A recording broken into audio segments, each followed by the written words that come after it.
gentlemen, what's going on? Welcome to episode 142 of the It's Obvious Gaming podcast. I'm your host, Preston Pugh, and I'm joined by my two best friends, Garrett Drake. Hello, gentlemen. And Jacob Alka. Hello, guys. Gentlemen, how are we doing this fine Sunday? Doing fantastic. Afternoon. I wasn't really finished. Good. Oh, sorry. That's good. You made it seem like you were finished, then you just kept going on. I think we may have got Jacob's slurp there at the beginning when you were doing the intro. Did you get a nice slurp? It was a good slurp. So, yeah, this cup warrants a slurp. Yeah, I hate these glasses because they condensate more than any glass I've ever held in my entire life. Just that one? This thing leaks like there's a hole in it. I mean, look at the bottom of this cup. I can't. It's ridiculous. It's pointed towards the table. I mean, it literally drips. That's just bad design, if you ask me. What kind of glass is this? They got their science wrong. That's why you need a Yeti cup, Garrett. I have a Yeti cup. That's why you should have used it. Yeah. But, whatever. This is what I found in your cabinet, and I like the handle, so I grabbed it. I'm rocking It's a fun cup. You know why these are the best? These are glass. made to not condensate. Yeah. They just... because it's a cup in a cup. Yeah, it's a plastic. What are these called? They're called something. Koozie? No. I have no idea what it's called. The tech crock. Isn't a koozie that thing you put your that's what beer in? Put your drink in. Mm-hmm. Koozie. I have no idea. Dumb name. Koozie. Did you guys have good weeks? Yeah. Oh, yeah. Yeah, I had the week off. Oh, the whole week. Mm-hmm. Nice. My yawn was an indication of how my week went. Yeah, I got to play a decent amount of video games, but I feel like I still didn't play enough, which is kind of depressing having an entire week to Imagine how I feel. Yeah, I know. All the time. I was really wanting to beat Kingdom Come and just beat the main narrative of that game, but I wasn't able to do that. But still had fun nonetheless. The weather's been pretty good this week. Way warmer than I would like. But it's a good week nonetheless. How about you guys? It was a great week weather-wise. I love the weather this fantastic. week. Too hot. Too hot. I went outside Tuesday in a sweatshirt and I had to come back inside and change. I'm not ready for it to get too hot. So this weather right now is perfect. Yeah, the mid-70s. Mm-hmm. Still a little chill in the morning when you get up, but a couple hours. I wish it could be like that every single day of the year. I mean, you can in certain parts of the country, but it can be that way, but definitely not here. I wouldn't be surprised if we have another cold front before spring actually starts, knowing Georgia. I would like that. Like it teases us, it warms up a bit, and then out of nowhere, it's like 20 degrees again. Well, the AC in my house, I don't know if it's broke or something, but it just takes forever to get really cold in my house. So that's a little annoying that's not working as it should be, with it being not hot outside, but just a little warm, because I like to be freezing inside. So that's kind of a bummer. But luckily I don't have to stay in that house for too much longer, so it's no big deal. Already moving. Yeah. I mean, do you have like a date decided of when you're trying to move out? I guess it depends on when you find a house. We have to be out by May. Have you almost been in that house for a year already? It'll be exactly a year. Wow. Coming up that was on fast. May. Yeah, it was. Doesn't feel like a year. I forgot you had that because you guys did E3 at your house. Yeah. So we were only there for about a month, I guess. Yeah, I guess when that happened. So wow. Yeah, I spent most of this week and yesterday looking at houses to move into, and it's a pain in the butt looking for houses. But we've opened our we were a little how do I say this? We were a little picky with houses in the beginning, and which was definitely something that we shouldn't be doing. Looking into buying our first house, because obviously we're not going to be able to buy our dream house or whatever. So we're opening up our you're broadening your horizons. Exactly. That's a better way of saying it. Yeah. Which I think will benefit us. So we're looking at some new properties that look pretty cool. I'm looking for the perfect man cave for myself. So that's a must. That's definitely a must. But I don't know, it's exciting. I'm looking forward to moving into a place that is like 100% my own, and I can just do, whatever I want with it. Just not worried about fix it, because everything I do to the house now, like all the hanging my TVs and running cables and doing all this stuff is stuff that I'm going to have to either patch or fix or whatever for the next person to move in. So I'm excited to have a place that is my own and I can do, exactly what I want to do with it. So are you only looking at houses in neighborhoods, or is it just any kind of house, like just one off the road? I mean, one in the woods. We're looking at neighborhoods. We're looking at a place with a homeowner's association, just Gotcha. because the place we're living now, thankfully, people do take care of their yards, but our neighbors to the left of us just do not give a crap. They'll have Is that Jerry's friend next no, door? that's not. Jerry's friend actually takes really good care of I his think you should house, take the so the pen off of your mailbox when you leave, I just take it. just as a mark. That would be funny. So I might do that. But I knew it was your house when I first pulled up. You know, sometimes when you drive to people's houses via GPS, you think you're at the right house. Even if the address says the right thing, you can't tell if it's that driveway or the one next to it. I knew it was yours when the pen was on the mailbox. So Yeah. I appreciate Jerry leaving that behind. Yeah. But the area we're in, I either want a house that's like in the middle of nowhere with nobody next to me, or if I have to be next to people, I want there to be rules and what they can and can't do at their house, you know. So I know you have to pay fees and stuff, but whatever. I'd rather do that than live around a bunch of people that have, you know, trees and grass and dogs running rampant and stuff. So yeah, that's pretty much what I did this week, and played some games, but I'll get into that later. But I wish you luck in your house search. thanks, man. Doesn't seem like an easy thing to do. I wouldn't know how to do it myself. Oh, I don't know what I'm doing. If my wife is so much more organized than me and all this stuff, like Just plan stuff out. And oh yeah, dude, whatnot. with getting a mortgage and taxes and stuff, like I have no clue what's happening. She's taking care of all of it. So I would be in the same boat. I literally have no idea what any of it is. yeah, I got nothing out of school, dude. I can't even tell you like anything I learned except for like the they don't alphabet. teach They don't any of teach this this stuff kind of in stuff. school. And that's what's They so sad. should. I'm like, I can do like basic math. I can write a paper, and that's about it. That's all I learned in school. I know a couple Nice. things about history. That's cool. Be nice if school taught us. At how least to you do know things in the real world. Pythagorean theorem, I don't even know that. because that's a squared plus b squared equals c squared. Okay, yeah, sure. You got to know that, Garrett. That Right. really helps you out. Probably in learned life. that eight different math classes and never remembered it. So You got to remember all those formulas we learned. I've let so many things go in one ear and right out the other. Yeah. Like pretty much my entire career at SCAD so far, and all my core classes is just like, don't even know what I've learned. Can't even tell you. All my art classes. You should tell your professors that. I thought about it online. I've almost snapped a few times in my online class having to make all these pointless ass discussion posts where we all fake our enthusiasm for everyone's papers and artistic creations. I want to be like, this fucking blows ass and we know it. That's how I want to respond. But I don't. I stay mature about it. You got to fake it till you can get out of it. Exactly. But I've almost said a few times where I like, and you know, it's like at the end of the quarter, you need to say what you learned and what your favorite part was. I just want to make a post that says, like, I hated every moment of this. Absolute jack shit. Or just LOL and then that's it. Yeah, But it's fine. that's cool. What were we talking about? Just about our week, I guess. I guess we could talk about some video games if you want to. Sure. That's cool.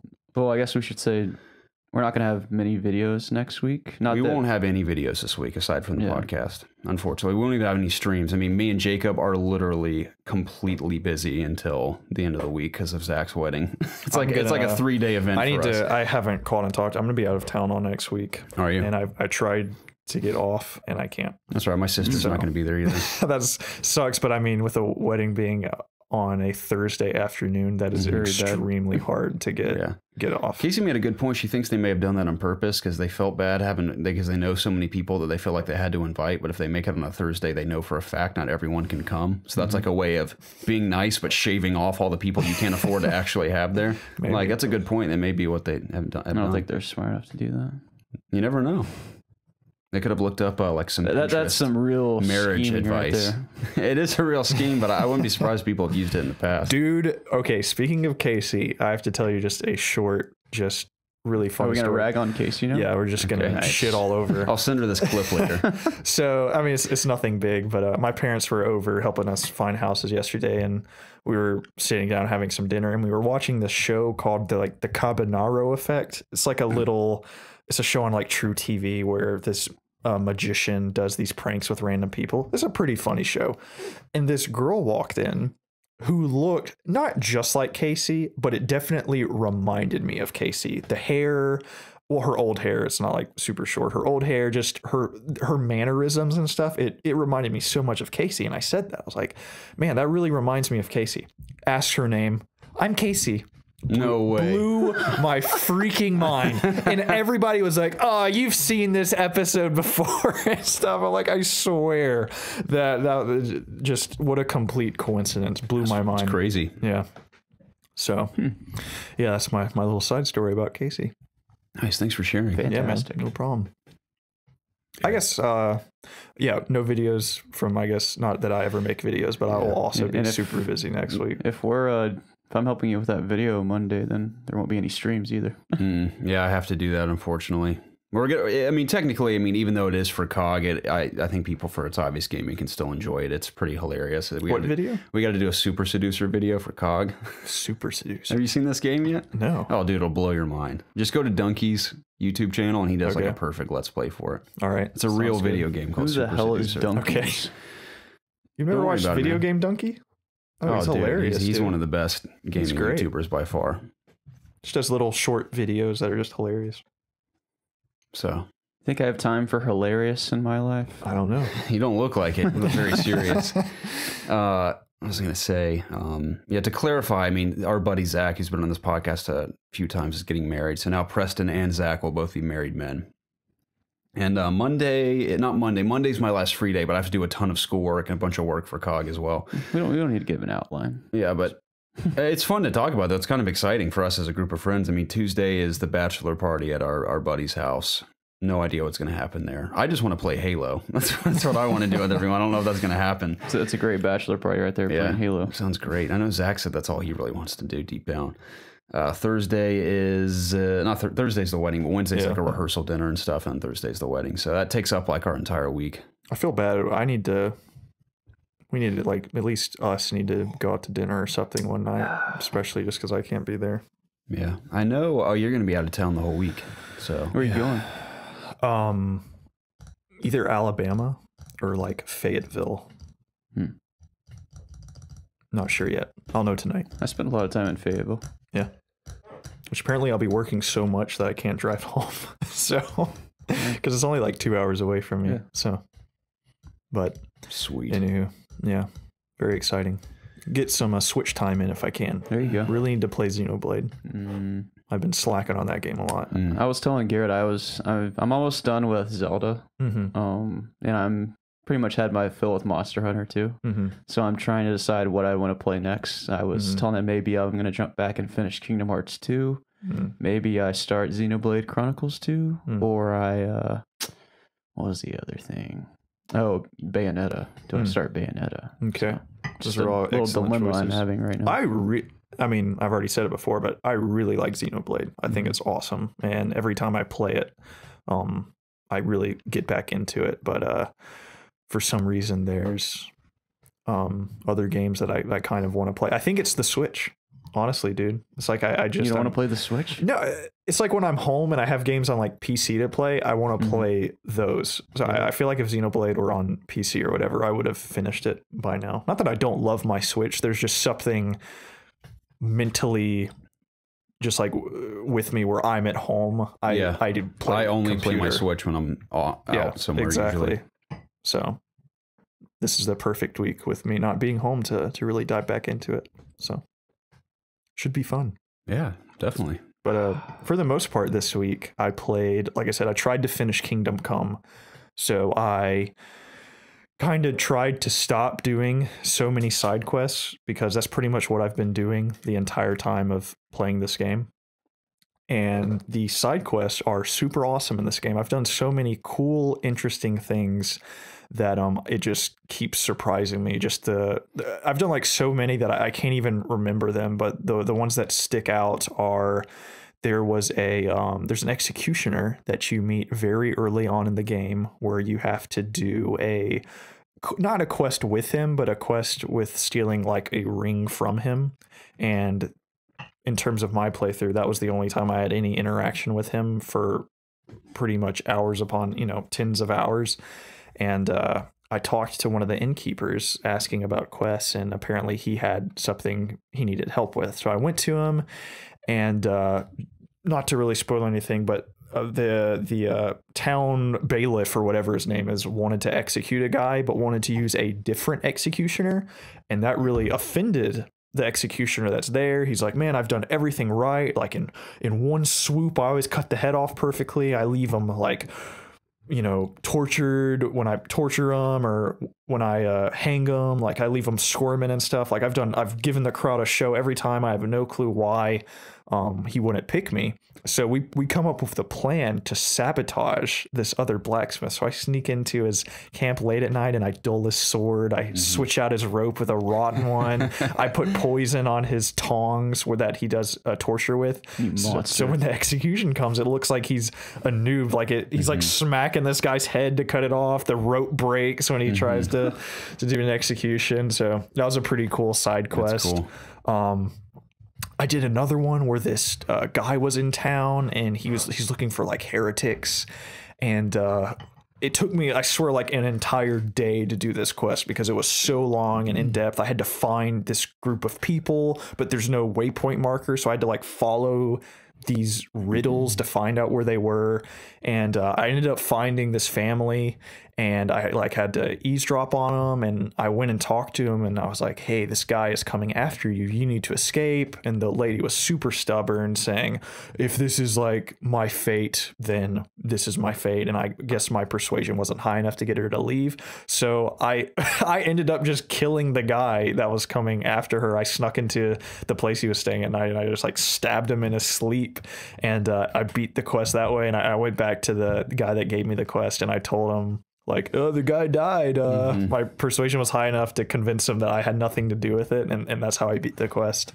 And dude, there's so many more side quests that are just really creative, and there are some that actually branch off of the main quest. Like I had to go somewhere for a main quest, and the plague had taken over this town, which branched off into like 2 side quests with me figuring out, is this the plague, or it ended up not exactly being the plague. I don't want to spoil it, but I had to come up with a cure, and if you don't make a cure within set number of days, they'll actually die. Like that's one thing I've learned a lot about this game, is that if somebody tells you something is time critical, you better do it. It's not like other games where you can just go around and do other things. Like if days go by, people will die. I almost laughed so hard from, what's the song? The Days Go By song. Yeah, from Glycerin, that song. Yeah. Glycerin. Yeah, that's what I was thinking.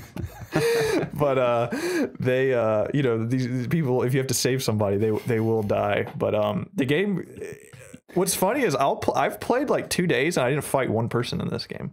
A lot of it is just figuring out things to do, sneaking around. You know, combat isn't really a thing that you have to really do too much in this game unless you're going after bandit camps and stuff. And I think that's cool. I've actually gotten in more fist fights with people like arguing with me and stuff than I ever have like with a sword. Yeah, the game just is continually impressing me just with the story and the side quests that I care about and stuff. So yeah. The days go by, Glycerin. I got that stuck in my head now. It's so funny. Yeah, I know. Just thinking about that karaoke night you told me about, that guy singing that song. Awful. Amazing. Just awful. Also played a bit of Kingdom Come. It's funny, we did the podcast last Sunday. We were talking about Kingdom Come, and I was like, I'm so excited to go back. I went and played that night for about 4 hours, and I haven't played since because I was gone every single day this week except for Thursday. I was back for about 12 hours, and then I went back to Atlanta again. But what I did play was pretty cool. The only thing I did was progress a little further in the story, where there was this guy. I'm sure anyone who's played the game, even this far, I've only played literally for like 5.5 hours or something, or maybe 8 at this point. I think I'm right around 8. But there's a town or like a farm that was attacked by these bandits, and everyone was slaughtered and horses were dead. Like, you got to go find the kid that escaped. He was here, but he went to hide, and you got to go hunt him down. So I hunted him down. Yeah, Ginger. Yeah. So that was a fun little mystery story, hunting him down. But I thought what was most interesting is how dynamic that quest can be on accident. Because I went into the woods and I found these 2 bandits just sitting at a camp that looked like the description of what people are describing a couple of these bandits as. I'm like, these guys have to be those bandits. And I talked to them. I think they actually called me over is what it was. I saw them in a distance. They're like, hey, come over here. And they start walking over to me. I'm like, oh, interesting. So I walk up to their camp and I know it's them. And they're like, so, are you familiar with these woods or anything? I was like, not really. I'm just on my merry way, just passing through. And they're like, oh, well, we're looking for this kid, our friend. He's missing, and we're just trying to find him. We heard he's in these woods somewhere.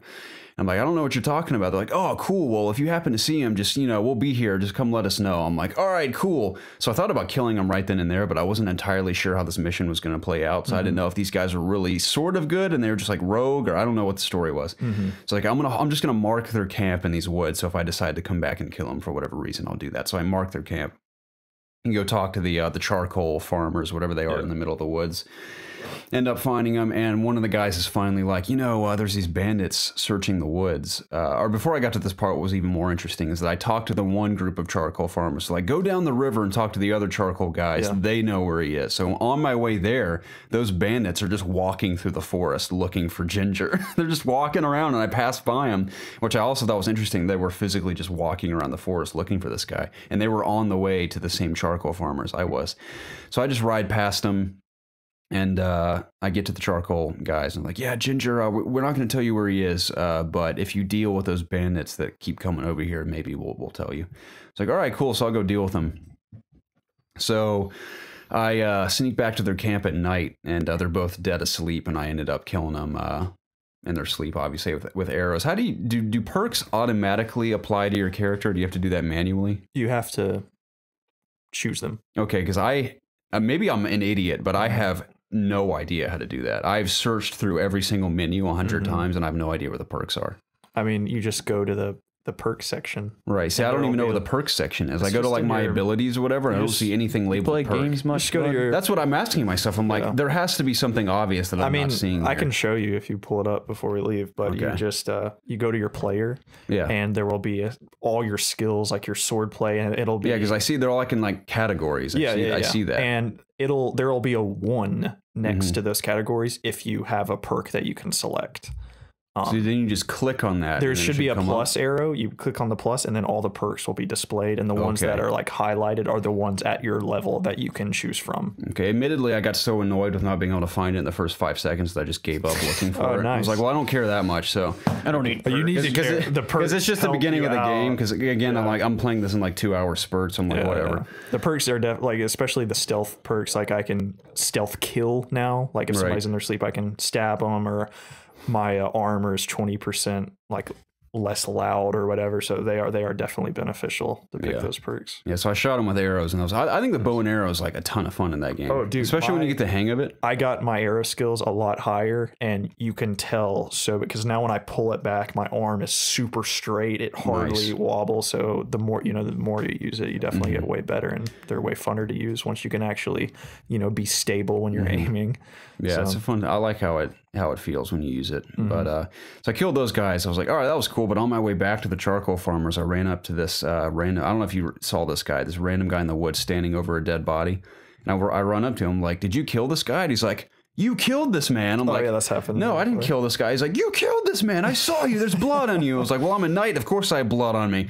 He's trying to throw the blame on me, and I wouldn't bite, so he just attacked me, and I slaughtered him in the middle of the woods. I was like, thanks, and then I looted him and the dead body that I found. Yeah, random events like that'll happen occasionally. Like I found a dead animal on the side of the path or whatever, and I was picking it, and this woman walked by. She was like, "Are you poaching?" It's like, no, I just found it. She like ran off, so I killed her. Yeah, that was so funny. That guy tried to escape. I ran after him, shot him in the back of the head with an arrow. It's just the physics are so funny. As soon as it hits him in the head, he just hits the ground instantly. Speaking of poaching, there was a massive quest I did that had to deal with poachers. I was doing it for the huntsman of this. Remember the town that you were stuck in initially at the beginning of the game that you had to escape? Back in that town, there's the huntsman of the town that does all the hunting for all the meat and stuff, and I did a quest with him that ended up being this huge thing where like his wife was this old hunter, like loved his wife, and like all of this stuff just out of control, and I ended up at the very end I'm the huntsman now of that town, so I can actually go hunt animals now without being like considered a poacher and stuff. That's cool. But it was way more, and I actually had to kidnap the wife and stuff. Like I had to sneak into the house and kidnap her. Like just all this crazy stuff happened in that quest. So yeah, that was just one of the other really cool quests I did.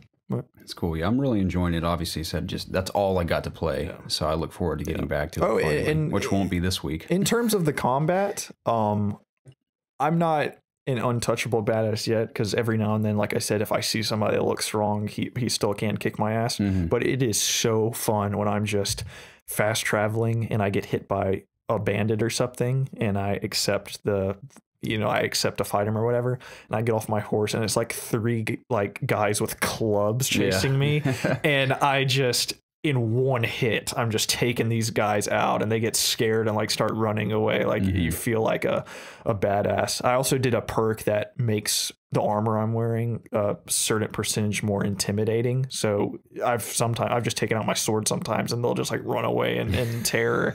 So it is cool having that, starting out the game as some loser peasant, and now I'm like some badass knight with all this like cool armor and this that is cool long sword that I just bought called the Duelist. And, it has pretty high attack or whatever. Man, I wish I could play that tonight. Yeah, it's really, really fun. Oh well. It's really fun. Dude. It's really good. Out. That's my seal. That should be on the back of the box. It's really, really good. Cool. Yeah. This is a game. That's what should be on the back. That's what. Did you play anything else this week? Yeah, it was all on. I played a little bit of Celeste throughout the week because that's on Switch on the go, which was nice, and I'm really, really enjoying that game. Mostly, it's weird because I think what I enjoy about it most is that it's this brilliant marriage between being literal and metaphorical in a sense, where Madeline, I think that's her name, is climbing Mount Celeste, and she's literally climbing it, but at the same time it's like a metaphor or like an allegory for climbing mountains of our own, and not really in a literal sense, but we all kind of have mountains to climb in a sense, or at least people that have dreams they're following, or goals they're trying to pursue. It's always in a sense like a mountain. And I can totally relate to that feeling with everything. It's like a Miley Cyrus song. Yeah. Is that a song? On the same wavelength. Yes. Yeah. The climb. Exactly. I think this game is a visual representation of the climb. It might be just the music video of it. That's great. What I like about it especially is that in the beginning she encounters her dark side, and her dark side, telling her like, you're not really that good of a climber. Like, let's just go home and relax. Let's just go home and chill. And everyone who's pursued anything beyond themselves in this life can totally relate to that feeling. I've had that feeling myself. I'm like, you don't need to do this or that. Let's just chill today. It's like not a big deal. But I always have to try to talk myself out of that mindset. And that's what I like about it a lot, because it's not only is it just a fun, really challenging, tricky platformer, but at the same time, it has a message that really resonates with me. So I appreciate that a lot. And the music, too, just on top of it all, is excellent. So all the different environments are always new and fresh. And like I said, it is tricky. I've been genuine. I think I died 67 times in the first mission. And what's even greater about it is that it says, like, take pride in your death count, because every time you die, you're learning something new. And that's also a part of the journey. It's like every time you fail in your journey, you're always learning something new. So that's what I love about the game. It's just a very fun game, a challenging game, has great music, but at the same time, in a like a storytelling type figurative sense, it really sticks with me. So it's awesome. That's cool. Really, and it's great on Switch too. So really enjoying playing that on the go. Nice. Played that Thursday. What did I play Thursday? In addition to Siege, it's in the notes, Jacob. You still haven't pulled those notes up. But you need the notes to remember what you played. Because I have to write it down. Cause I do so much every single week that it all just blends into like a melting pot. You played Hunt Showdown, right? That's what it was. That was the other one. Yeah, I did the stream, which was a really fun stream. We had a that's what you have people hanging down. out with us. But yeah, it was Hunt on that stream Thursday. And the early access build runs significantly better than the alpha build we played, but at the same time, it is still crap. I mean, granted, my PC isn't the most powerful thing ever, but it's also not the weakest PC ever. And I was running, I hit about, I think, a max of about 52 frames in good spots of the game, which is fine. I mean, that's plenty, but I mean, you were streaming too. On PC, like at the very least 60 would be great. But yeah, in streaming, I mean, 52 frames is fine. So it worked fine. It performed much better than the alpha build. It looked slightly better because I was running it at 1080p, whereas in the alpha I had to drop it down to 720. But I'm playing with ultra low settings on, and just like 24/7 the entire match, just textures popping in and out everywhere. It's just like nonstop textures popping in and out. And again, that part of that's my PC, and I was streaming. I'm having to play that low.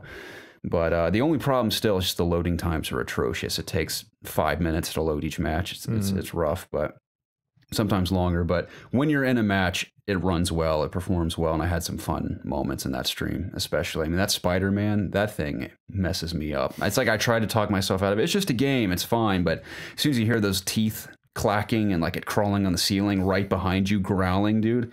I mean, I can't help but squeal. It's absolutely terrifying. I'm not even in VR, and it's terrifying. But I enjoyed trying to defeat the bosses. The Butcher, man, that guy will kill you in one hit. He killed me in one hit when I tried facing him up close and personal.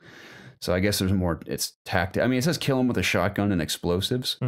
So I know you can blow up those barrels and they'll attack him. But with a shotgun, man, you got to get pretty close unless you have that long-barreled shotgun. So I don't know how you're supposed to kill him without him slaughtering you in one hit. Yeah. I'm sure there's a way, but the bosses were fun. I like the way it can be dynamic as well, where I'm in the middle of a fight with a spider, all of a sudden another player busts in there trying to kill me while the spider's chasing me. It's crazy, but the game's cool. I like it a lot, but there's nothing grabbing me about it yet. I really like the setting. It's a cool idea where, you know, you're all hunting this boss, and you also can kill each other along the way. And if someone harvests the soul of the boss, you got to escape without dying. And there's different ways you can approach, you know, like we talked about a few weeks ago, you know, like, oh, I'm just going to hang back and just wait for these other guys to get the boss, and I'm just going to ambush them. Like, you can do that.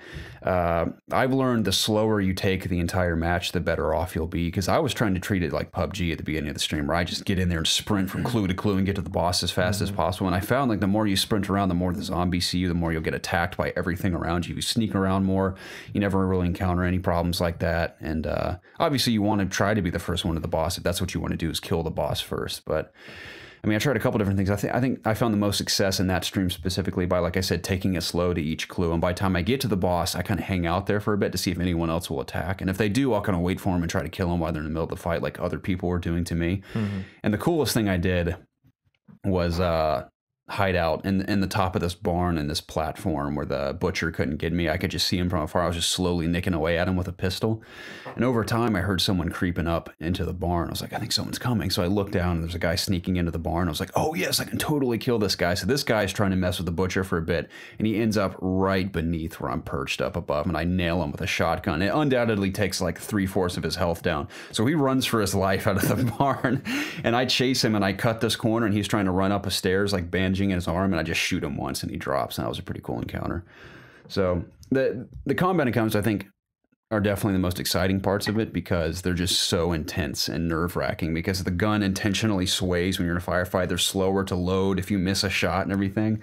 So that part is fun, but again, like, I'm trying to think of more they can do other than just every match is find the clues, just wherever your vision's pointing you, find the clues and go to the boss. I mean, sometimes you'll get lucky. I started a match right next to the boss. I was too stupid to know that it was in the basement. I looked in the building. I'm like, where's he at? And there's a basement I didn't find. It's like, I think it's broken, and I backed out, or maybe I got killed or something. But yeah, sometimes you'll luck out. How do you know it was in the basement if you didn't go see it? Because the second match, the boss is in the same area, and I realized there's a basement there. So, yeah, it's kind of cool, but I'm trying to think of anything more they can do in addition to just find the clues, kill the boss, and get out. I mean, it's fun, but kind of similar to Sea of Thieves in a sense, where like once you do it a few times, I'm like, all right, I feel like I've done everything I can do here. Whereas I feel like PUBG always has that you never know what's going to happen type feel to it. So I know Hunt is arguably a battle royale, but there's more to it than just kill the other players. So it's pretty cool. But yeah, I played that, and I also dabbled in the Siege Outbreak test server stuff. I played with you a bit too, didn't I? Not on the Outbreak server. I think I played with you, and I played for fun in the regular server a little bit, didn't we, on Thursday? I think so. The night you streamed?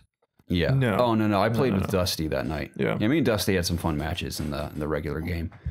So one of those nights where thankfully everything was going my way. It typically doesn't happen that way. I just happen to be the guy that finds everyone else before they find me and shoot him in the back. But that was a fun night. But I'll talk about the test server stuff when we talk about it in the news, because there's a lot of fun stuff to talk about there. But I will say before we get there, the updates they have coming are super cool. Nice. So at the same time, I have a few concerns, but I could be wrong about them. But we'll talk about that in a bit. That's all I played this week. Nice. Excellent. Yes. What about you, Jacob? I played pretty much more of the same. A little more Monster Hunter this week. I have crafted the Xeno set for the most part. Nice. The it's still fun. You know, I'm just kind of getting a little bored of it. Just doing the same thing all the time. How dare you? Yeah. How dare you? Talking about Monster Hunter? Yeah. I get this feeling, dude, that game's going to drop like out of nowhere in a couple weeks. Well, it's going to be gone. People are going to run out of content to play. I mean, it's going to happen. Now, if an update comes, everyone's going to jump back in, of course. Kind of like Destiny in that sense, but I feel like it's going to like hit a cliff. I think the Monster Hunter people that are into that game are going to like a lot of people maybe the really builds hardcore fans, that have been playing But since I think the the people like me that jumped on it because of all the talk, that had their fun with it, but like Jacob said, once you beat I feel like there's nothing more for me to work towards.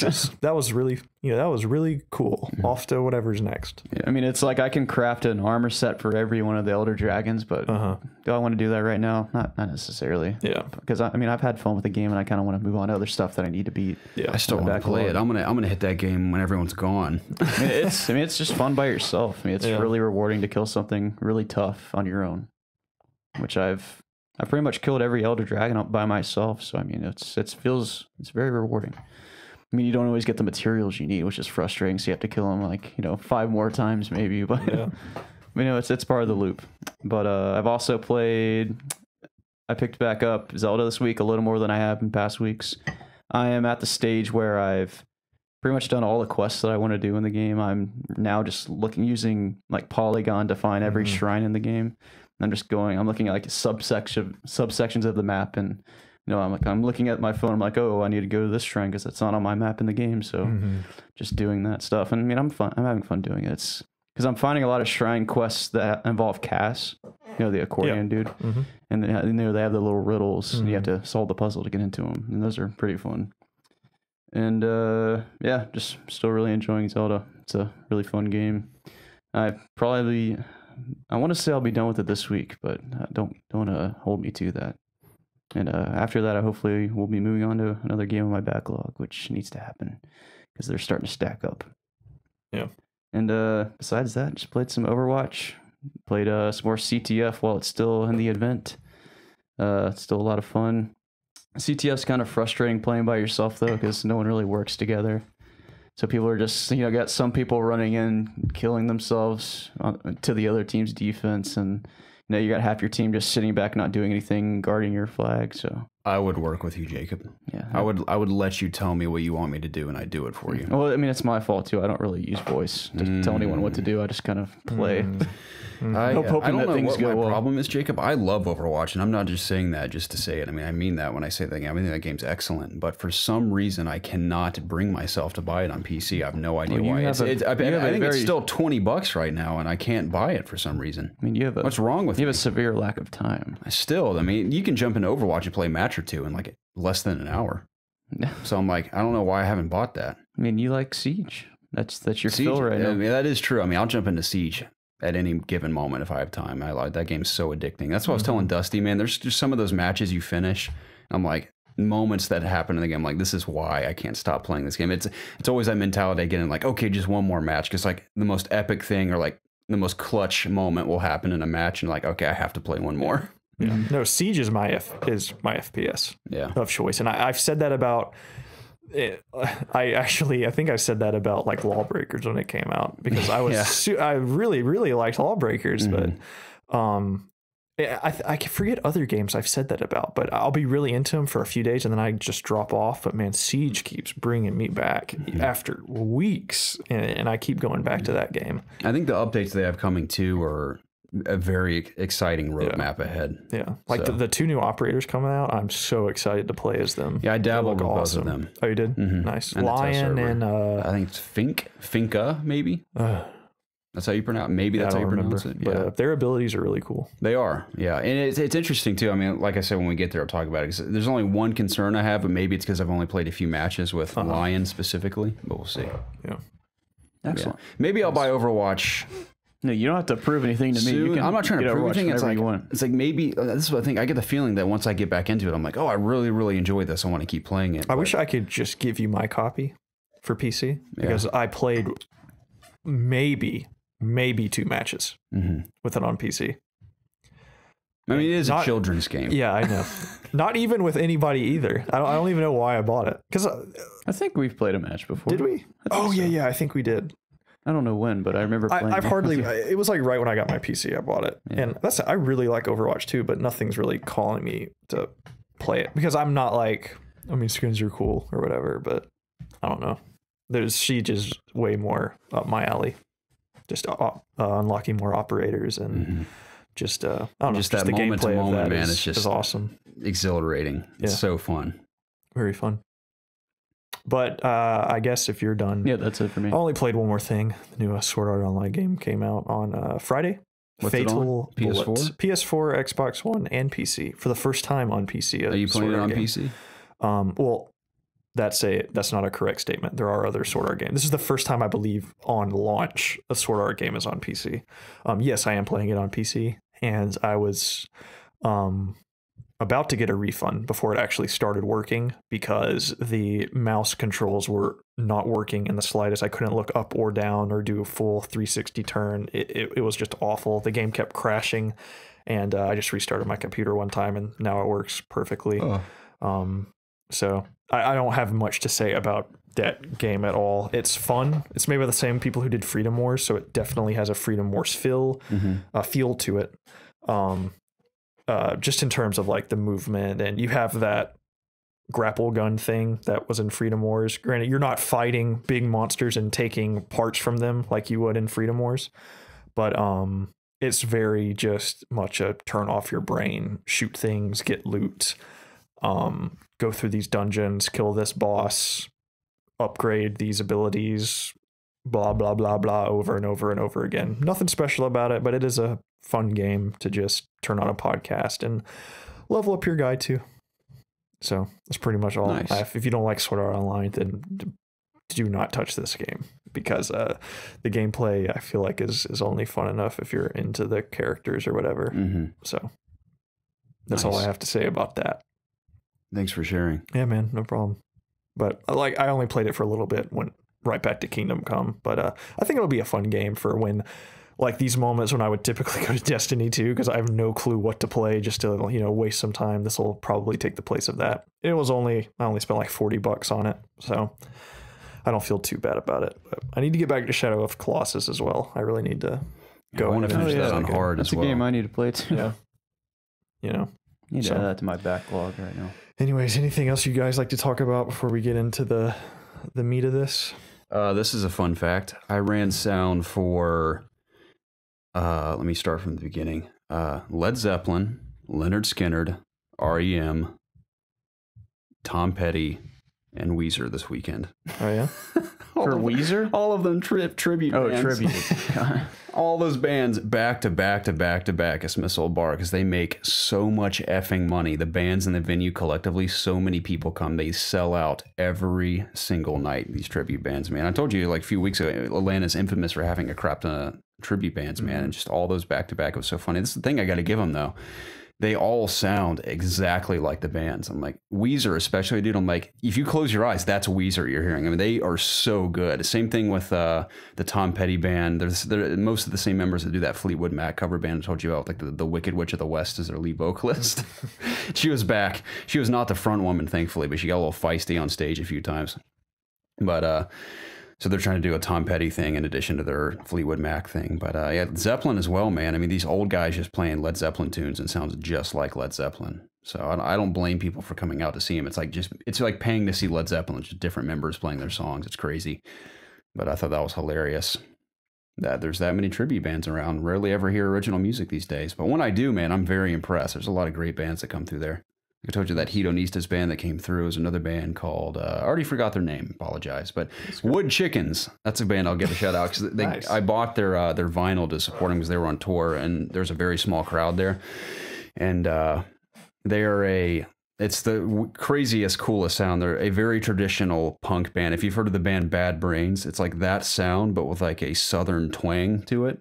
It's the craziest thing. It's like a bluegrass punk band. It sounds so awesome. They were incredible live too, and that's why I bought their album because they performed so well for like 10 people. I was like, I need to support them, so I bought their vinyl. But really good stuff. Just look up Wood Chickens on iTunes or Spotify. I assume they're on there too, or Facebook or something. Really awesome punk band. Nice. What does that symbolize? Wood chicken. I have no idea, but killer sound. They had some really great tunes.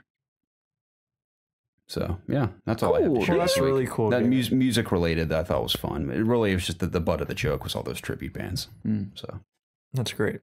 But yeah, that's it for me this week. Awesome. We'll see you guys next week. Yeah. All right. See you guys next week. Bye. I didn't have lunch today. I'm kind of hungry. Should have had that T-Bell. I woke up so late. I was so tired. Me and Lizzie were up so late looking at houses. There's a nice furry hot dog behind you. You're right. There is. We could put him on this table. I bet he'd sit here the whole time. How was T-Bell? Have a little mini taco talk. I wish we had the bell. I had a very boring Taco Bell meal. It was just soft tacos. No nacho fries? I did have fries. Yeah. Okay. Sorry. You know what I had? I do. Yeah. Yeah, I'm sure it was fine. Yeah. Well, that's great. Food was slow as fun always. fact, I just told Jacob this before we started, but Taco Bell has surpassed Burger King as the 4th most popular fast food chain, or I think restaurant chain in general in the country. Is number one let's give Subway it or up. McDonald's? Give it up for Taco Bell. Taco Bell. Yeah, absolutely. Number 3. Or no, number 4. My bad. Number 4. What's number one? We're taking it to the top. If I were to guess, it'd probably either be McDonald's or Subway. Surprised me. I don't get McDonald's Subway. is still up there. I don't get I Subway. haven't been to Subway in a while. Subway has burned me so many times. I give a shout out to McDonald's new chicken sandwich, and their new chicken tenders are way better than they used to be. That's cool. I used to go to town on those old McChickens. I would just pretend I was eating chicken, but they're way better now. I don't mind I'll have to get one. McDonald's too much. I mean, I had it for fine. the first time in, I kid you not, at least 2 years. Let me 2 nights ask ago, you and it guys was this, good. because I've noticed this. What's up with the? Is it cool to like hate fast food? You know what I mean? For those who are woke, I guess it's kind of cool. You know what to I'm eat talking fast about, food. though. But then there's also the woke kids that try to be cool. They're like, yeah, I eat so healthy, but my guilty pleasure is Taco Bell. I don't know what you're talking about. There's this thing like I see it on the internet all the time. How just like McDonald's is disgusting. It's the worst place on earth. So is Taco Bell. You see articles Like about this, all or do you see these- like people? No, I just see complaining? people. It's in real life too. Like some of our coworkers are just like, "How dare you even think about eating at these places?" And yeah, I'm not saying these are healthy places or the food's good for because it's awful for you. Mm-hmm. But I think a lot of the people are lying to themselves if they say that some of these things don't taste good, because these things are like mechanically engineered to taste good. Mm-hmm. Literally, So, yeah. they've been tweaked for years. Yeah. So I don't know. I've just seen that a lot. Not that I'm like seeking it out, but it's like it's very curious if like McDonald's ever posts something on Facebook or Taco Bell, like half the comments are like, "This shit is disgusting," and stuff. It's like I don't know. I just found it interesting. Yep. But Isn't it that's a funny? No completely matter different what topic. anyone posts about anything these days, there's always at least one person that has something to counteract whatever they're saying. I can't. On everything. I've unfollowed. Facebook's the worst. It is, When it it's comes to bad. video games, if you post anything video game related on Facebook, the comments will kill you. You'll die if you go too deep into them. Like Assassin's Creed was talking about It's like quicksand. their new DLC coming out, the Pharaohs DLC or whatever, which I'm very excited for. The first comment was like, "How dare you charge me for this? I'm entitled to this DLC. What happened to the old days where everything was here?" And then like another one's down like, "Assassin's Creed 4 was the best Assassin's Creed. Get this shit out of here." And it's just that's a fact. back-to-back comments of just That's the a worst stuff. fact. The God of War trailer that was shown on the Warriors what's it, court or whatever. Did you see that? What are we talking about again? I zoned out. They projected a new God of War trailer on the Warriors basketball court. Okay, no, that's cool. Yeah, it was awesome looking. All the comments were like, why is this at my basketball game? Why God of War sucks now? It should have just ended with 2 and stuff. It's just every game ever, especially when it comes to, of course, you would expect it with like EA or Infinity Ward. It's just like the most negative, awful thing you've ever seen in your life. And it's like that on YouTube and Twitter and stuff. But for some reason, Facebook, man, they just come out of the woodworks.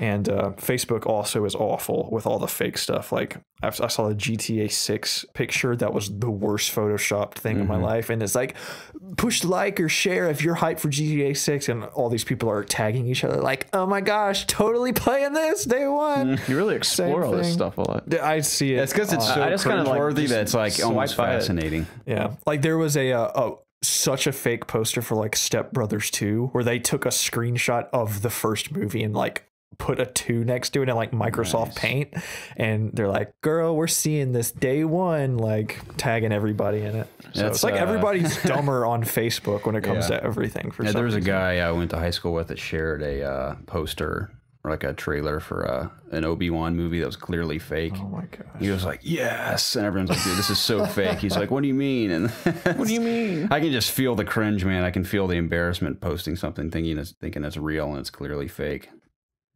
So that was funny. I see stuff like that all the time, just like what you're describing. Yeah, I don't even know why that even came to mind, but yeah, anything video game related, I can't read on Facebook. It's just cesspool, just awful. But anyways, you guys ready to get into the news? Yeah. Awesome. This is the It's Obvious Gaming podcast, and we forgot to say that you can skip through all this shit earlier. Yeah. So just a reminder for next week, if you don't want to listen to any of this stuff, there are timestamps down below. But this is the It's Obvious Gaming podcast, the show where my 2 best friends and I get together every single week to discuss video games. Obviously, you can find this podcast.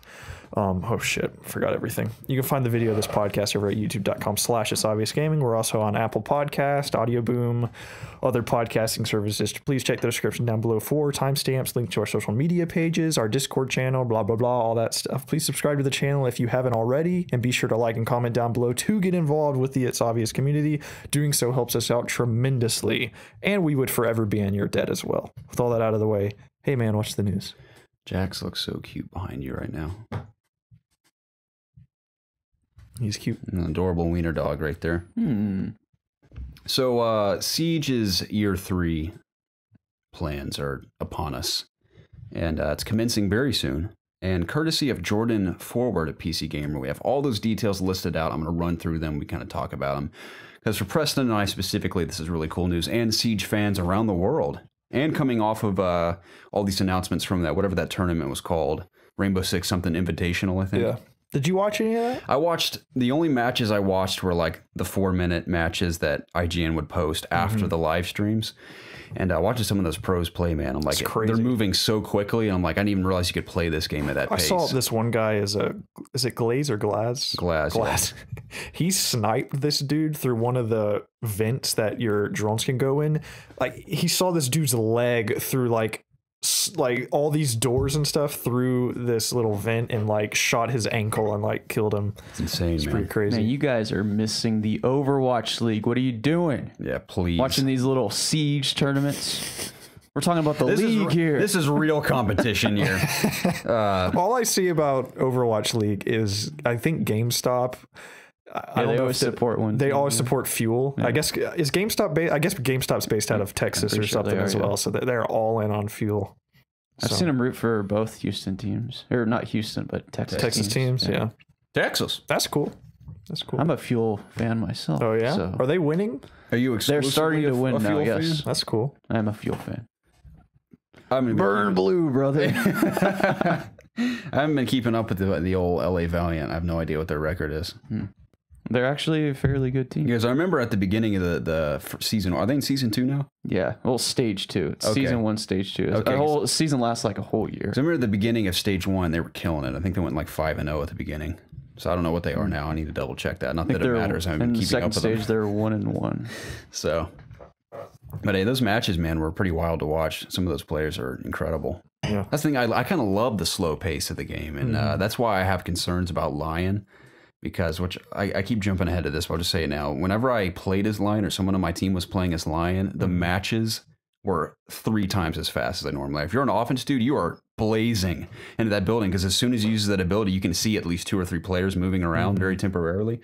Now, as you know, when he uses that ability, it warns people, both teams to like just stop moving, and they can't see. Have you told us about either of these characters? Or is this a new character? This is one of new. Well, tell me about the new characters before. Yeah, I'll go through it all, but long story short for now is the matches were just like over in seconds, and it kind of annoyed me. Anyway, so year 3, here we go. It says year 3 will be divided into 4 seasons. The first has already been revealed to be Operation Chimera, which adds 2 new operators in the form of attackers Lion and Finka, who we were just discussing, and a limited time event known as Outbreak. Season 2 will add 2 new Italian operators to the roster, along with an entirely not French. Yeah, that's gonna be more a boo. That's more Italian. A boo. A spaghetti. God. Season 2 will add 2 new Italian operators to the roster, along with an entirely new map. That's what I'm excited about. Season 3 will add 2 new operators, 1 British, 1 American, and a reworked map. Finally, Season 4 will round out the year, adding 2 Moroccan operators and another new map, the first set in Africa. On top of these major drops, how the core competitive mode works is being rejigged in the form of pick and ban.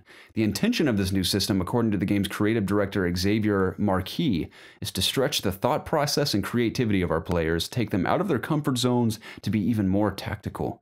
A team can now choose to ban an operator during the selection phase, but banning that operator for the opposing team will also put them out of action for your team as well. Furthermore, existing maps will be buffed with every season.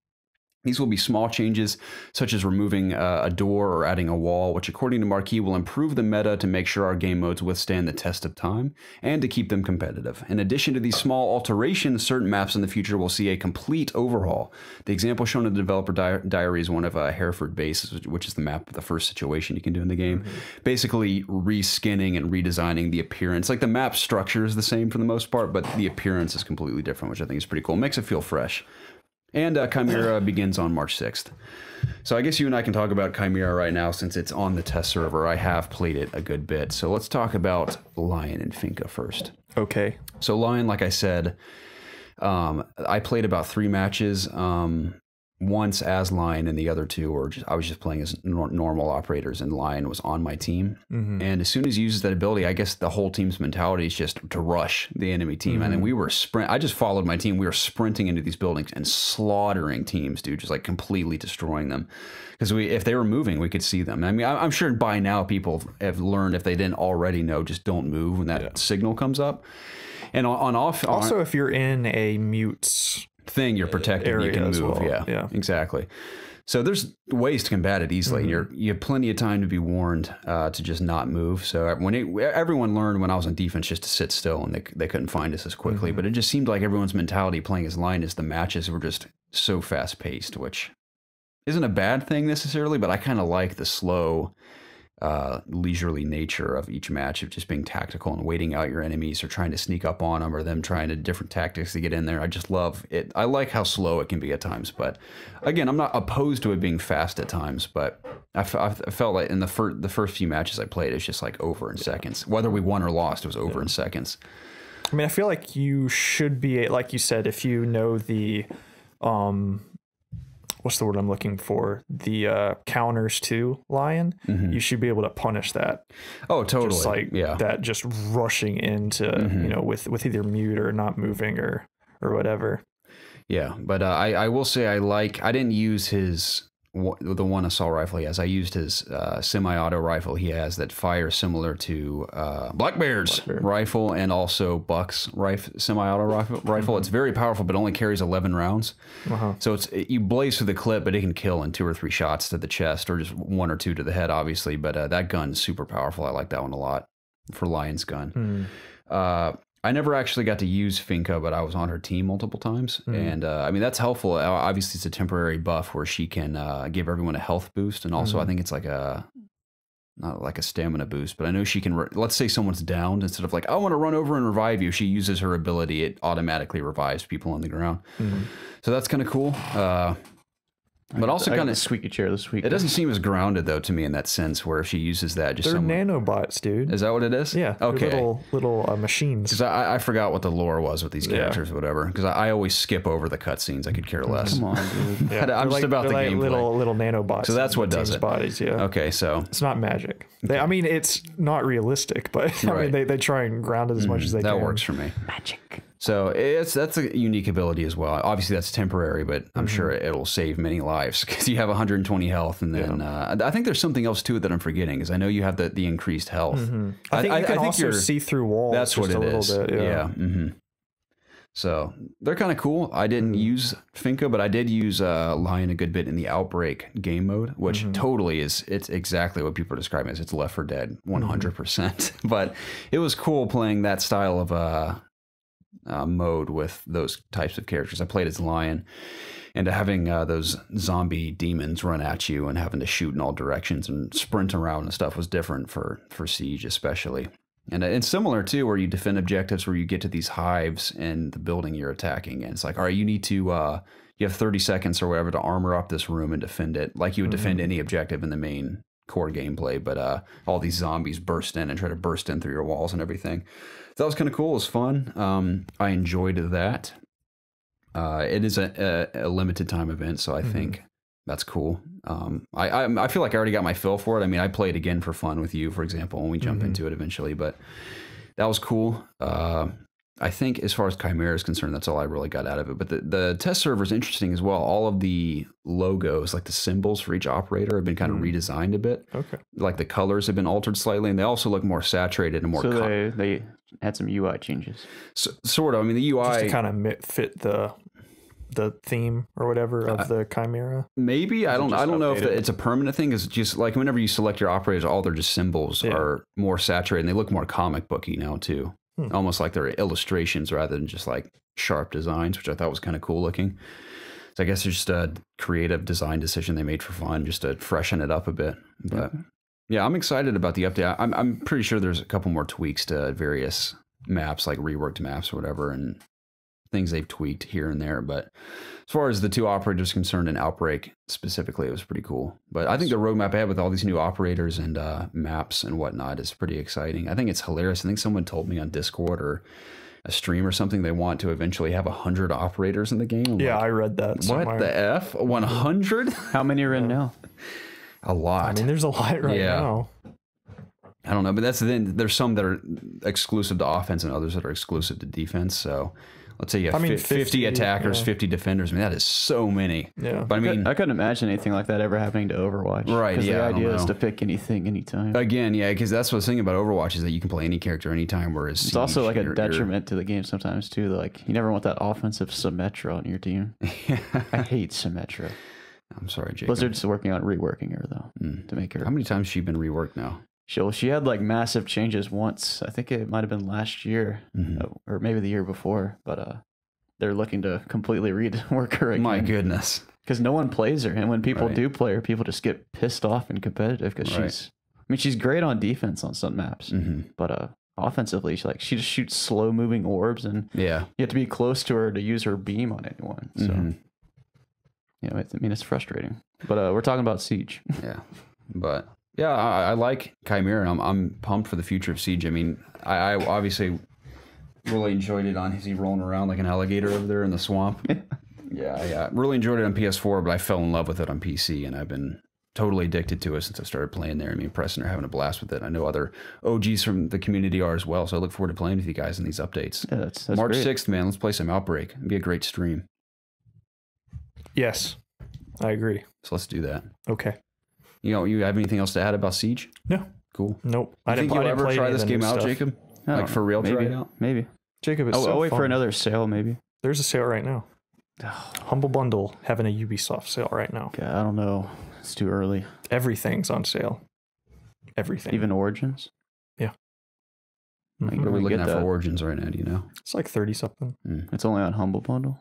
Humble Bundle's just having a Ubisoft sale, dude. So what, you buy something, they give you a code? Yep. Is that how it works? That is. I love Humble Bundle.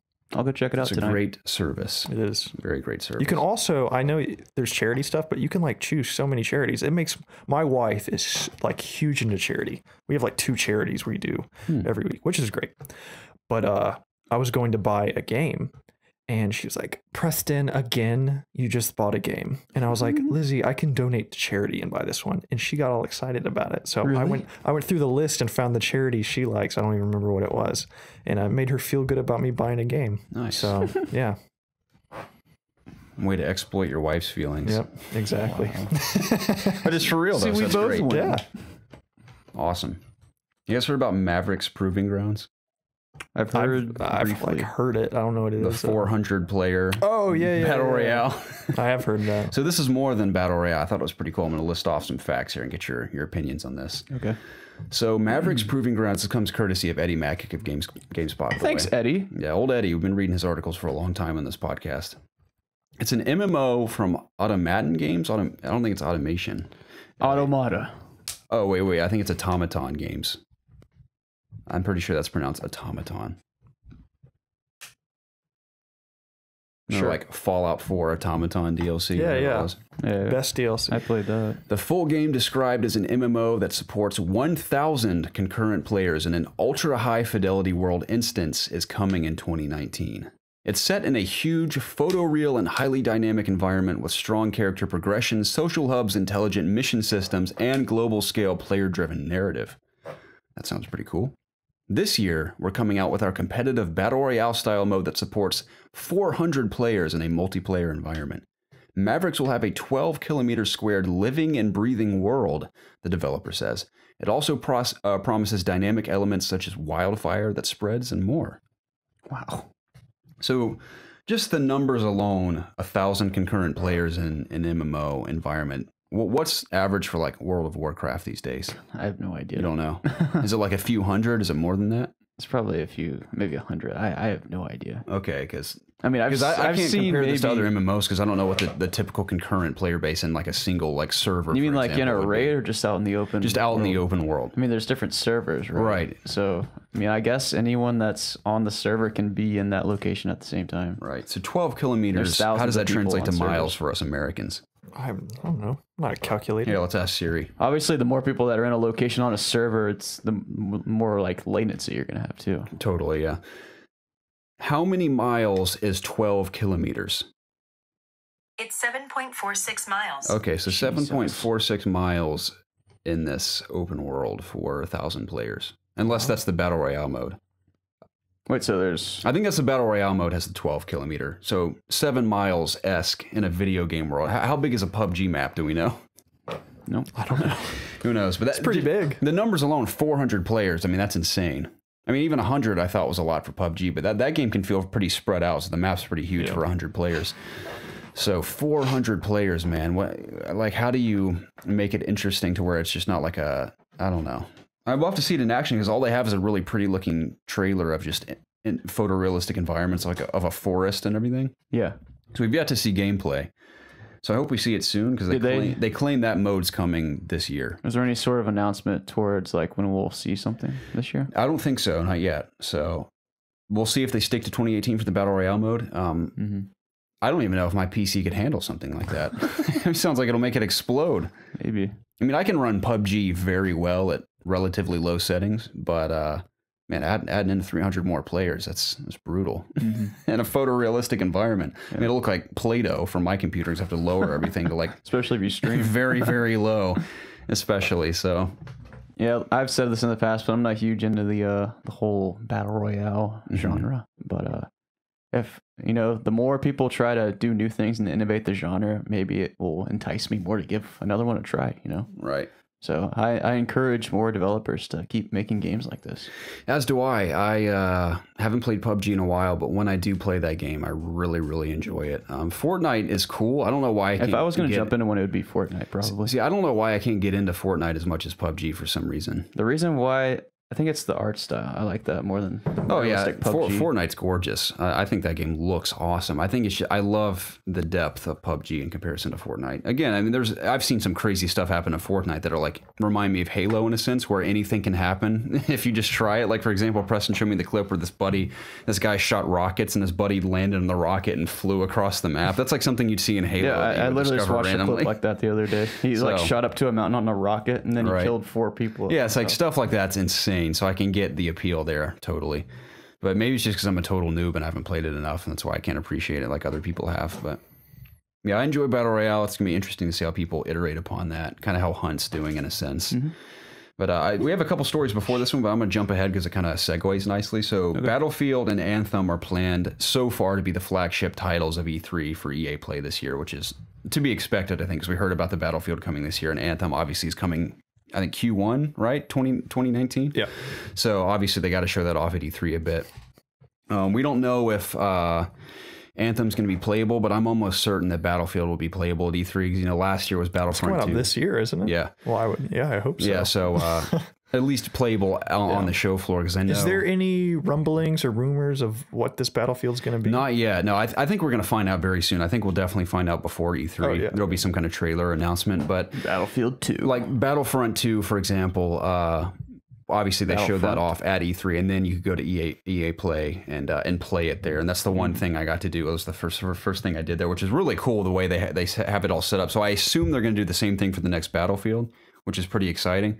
So I hope it's a cool setting. I don't know if they're going to stick to the historical thing. Like this is, maybe they'll just jump to World War II and cash in on that because it'll sell well, especially because they have like the bones there. They just got to reskin it for. I just hit my mic so hard. I'm sorry if it scared anyone. But hopefully, if they stick historical, I could see them easily just reskinning Battlefield 1 to beat World War II so easily. Now, I'm not a game developer. I know that kind of stuff takes time, but I figure that's a really good starting point to just knock out a quick World War II version of your game. But I have a feeling it's not going to be exciting. That. I think it might be more along the lines of like a spin-off kind of thing. I don't know. I would like it to be it could be that Bad Company 3. Is it? That would be that rad. people have been wanting. Is DICE making this Battlefield? I would assume so. Because they just then made again, who who worked on? you got to think it's got to be another Volition. developer. Was it Volition who did the cop one? Hardline. Okay, yeah. It usually takes I wouldn't be DICE surprised at least if it was a Volition. couple of years to They don't make exist. Oh yeah, were Garrett. they shut down? Yeah. I get all the studios mixed up. So many have been shut down. So they were shut down. Visceral was shut down. Who made Cops and Robbers? What Battlefield was that? I don't think Hardline. maybe Hardline. Motive could do it. I don't know. Who else could knock out a full-fledged or at least a spin-off Battlefield game? I guess people experience with Frostbite because it's made for shooters. Hang on. Volition was the Saints Row people. Okay. Who made Hardline? Because I thought they were saying... Is it Visceral? Visceral made Hardline. I think Was it Visceral. it was I think so, Hardline because yeah. I remember they were still stuck on that when they were trying to right. work on Yeah, yeah, Ragtag. So That's it's what it was. not going to be them. No. I'm gonna verify really quick, but I'm pretty sure that's Yeah, it. Volition is Saints Row. I thought that sounded familiar because then I was thinking Agents of Mayhem. Visceral Games in collaboration with DICE. Mm-hmm. Yeah. So maybe My DICE bad. has separate teams now. I don't know. But they got a new Battlefield this year. Yeah. I think a spinoff is a good call. And I wouldn't be surprised if it was Bad Company because they know people have been clamoring for that for a while, at least a core audience has. And I think that would fit well with the rumors that, they're going to have a Battle Royale mode, which why wouldn't they at least attempt to try something like that in Battlefield? I could see something more fun with a Bad Company game. Totally. What if it's called Good Company? That'd be For great. fun. Good Company. Yeah, Sure. that'd be really cool. I think Bad Company would fit a Battle Royale game mode as well, at least multiplayer-wise, because it'd be kind of goofy in a sense and a little more lighthearted. So I think I get the prediction that their Battle Royale mode, if this is what it's going to be, I think that will be what they advertise the most heavily from their multiplayer side of things for this. Of course, they'll be like, we have traditional Battlefield multiplayer, but I think Battle Royale will be like what they show off at E3, I get the feeling. And that's what they'll have everyone come play at their EA Play event. That's my first prediction for E3 this year. I mean, I have multiple first predictions, but that's one I of would them. be interested in a World War II Battlefield game, though. That was what It's been a while, and I would love to see another attempt at D-Day. Me too. I'd like it to see it done justice. You know who I think could make a killer Battle Royale game? If they didn't have like the game they're currently working on to do right now, it would be Bungie. I think Bungie could make an incredible Battle Royale. I wonder if Bungie will go back to Microsoft out of desperation at some point. No. Take us back, please, Daddy. Desperation. I just feel like They're doing they. fine. I mean, I know a lot of people that worked on Halo don't work at Bungie anymore, but I don't know. It's be cool to see the Bungie team kind of just focus on not building like a whole Destiny universe, but focus on just a small sandbox like it was with Halo. I'm 'Cause surprised that's what they were good you at. didn't say the developer that's known to take games and just make incredible things out of them. Oh yeah, Yeah, I mean Blizzard. Blizzard. Yeah, They probably could. Yeah. I think that I would love to see their take on a PUBG style type game. They might Do it in Overwatch. Yeah, No. Why not, Jacob? Hey, what's that? There's one hero shooter that's doing it. I forgot what it was called. I can't remember what it's was it, called either. Gigantic? that's doing a battle royale type of game. Yeah. The Or only it's- other hero shooter I can think No, of it's is Paladins. Paladins. It's Yeah, Paladins that's doing it. that's interesting. I don't I see think the point. Gigantic is shutting Why down. would you do a hero shooter with battle royale? Yeah, no, that just makes no sense. It's to very me. complicated. Yeah, because the whole point is to play as these You're on heroes. even with playing their- field. Yeah, I don't know. That's just weird to me. But is there anything else about this, like with Anthem, or is that's kind of it? No, I don't know what to expect from Anthem. I doubt it'll be playable there, but Definitely get some we'll see gameplay. some good gameplay for sure. Yeah, So we'll see the downgrade, man. It's coming. I don't know what it's like over at BioWare right now. I can't imagine the hellfire they're experiencing to get this game out on time in 2019. I know it's been in development for a while, but do we still know if it's confirmed for PC as well? Anthem? I would assume so. I don't know. Because BioWare's games always launch in PC with console, don't they? At the same I don't time? know. I mean, I don't know. Pretty sure they do. At least Dragon Age and Mass Effect did, especially Dragon Age. Dragon Age. Baby Dragon. Even Star Wars Knights of shit. The Old Republic? The Old Republic. Red Eyes Black Dragon. Who's that I don't again? know. I'm saying Joey. That's Joey Wheeler Oh, yeah. from Yu-Gi-Oh. Yugi. What did that mean? I don't know. I'm just saying. Okay. Just quoting Joey That's right a good now. impression. Yeah. Yeah. Jacob's pretty good That at was pretty good. impressions. That's okay. What else does he say? I don't know. Time Wizard. 1,000 years. Baby Dragon. Baby Dragon. It's great. Anyway, I was saying the Knights of the Old Republic game, those are on PC as well, along with Xbox, I believe. So it should be on Anthem PC. confirmed for PC then. I guess so. It's not. I don't know if they've said anything about anything it's on. I know they showed it on Xbox stage, but I think that's all they really said. So it's coming to PC. There's no way this isn't coming Yeah, to it'd PC. be silly not to. Yeah. Anyways. You guys see the new Biomutant gameplay trailer? I did. Looks kind of cool. Yeah, I'm The very gameplay looks meh fun. about that. I don't think I'm going to play it, but it looks cool. I've heard things that are cool. You guys seemed like you wanted to play it a couple months ago. Well, I played it, like No, I he said, did it. I played it at I was PAX the one and it that was was cool, but more. You played it? I did at PAX. Oh, yeah, I remember. Yeah. I mean, what I played, I was like, wow, I get why people were so hyped about this when it was first announced. Because when I saw it in action, I was like, I don't really get this. But upon playing it, it felt really good to play. But even beyond that, I don't know if it hooked me to want to play more of it. But the trailer looks cool. They make it look very cool. But I know you had a problem with playing as that Fox character, right, Preston? I mean, yeah, he just doesn't look cool. You can make him look pretty cool. You can make him look jacked and like have cool colors and fur and everything. But again, you're still playing as a fur. fox, man. Yeah. You can change the texture of your fur and the color. Isn't it developed by THQ Nordic?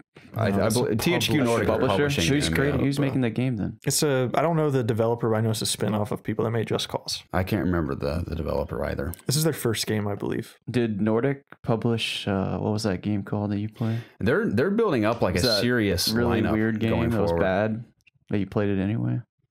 you liked it? No, I don't think so. You know what I'm talking about? Yeah, the Technomancer. Yeah, Technomancer. No. THQ Nordic is new. Okay. Yeah, they spawned off of the death of Oh yeah, THQ. yeah, yeah. salvaging They're the company all these buying up all those Nordic. Properties that did nothing. I know they're trying. Aren't they trying to acquire Volition or something? I read something about Saints Row. They're trying to acquire. Probably, because I think THQ published Saints Row back in the day.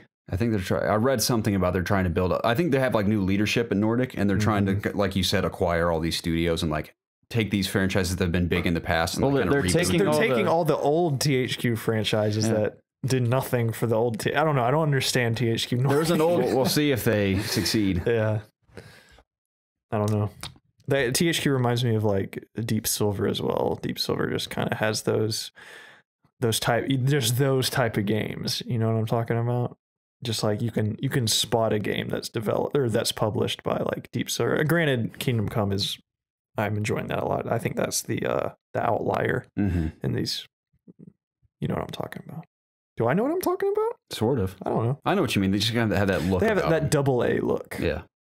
But then again, Hellblade was like double A. That game was. I think they even mentioned that in the looking. article. They said that they're intentionally going to just really capitalize off of their AA games and or franchises and reboot them in a sense. So More like double aim.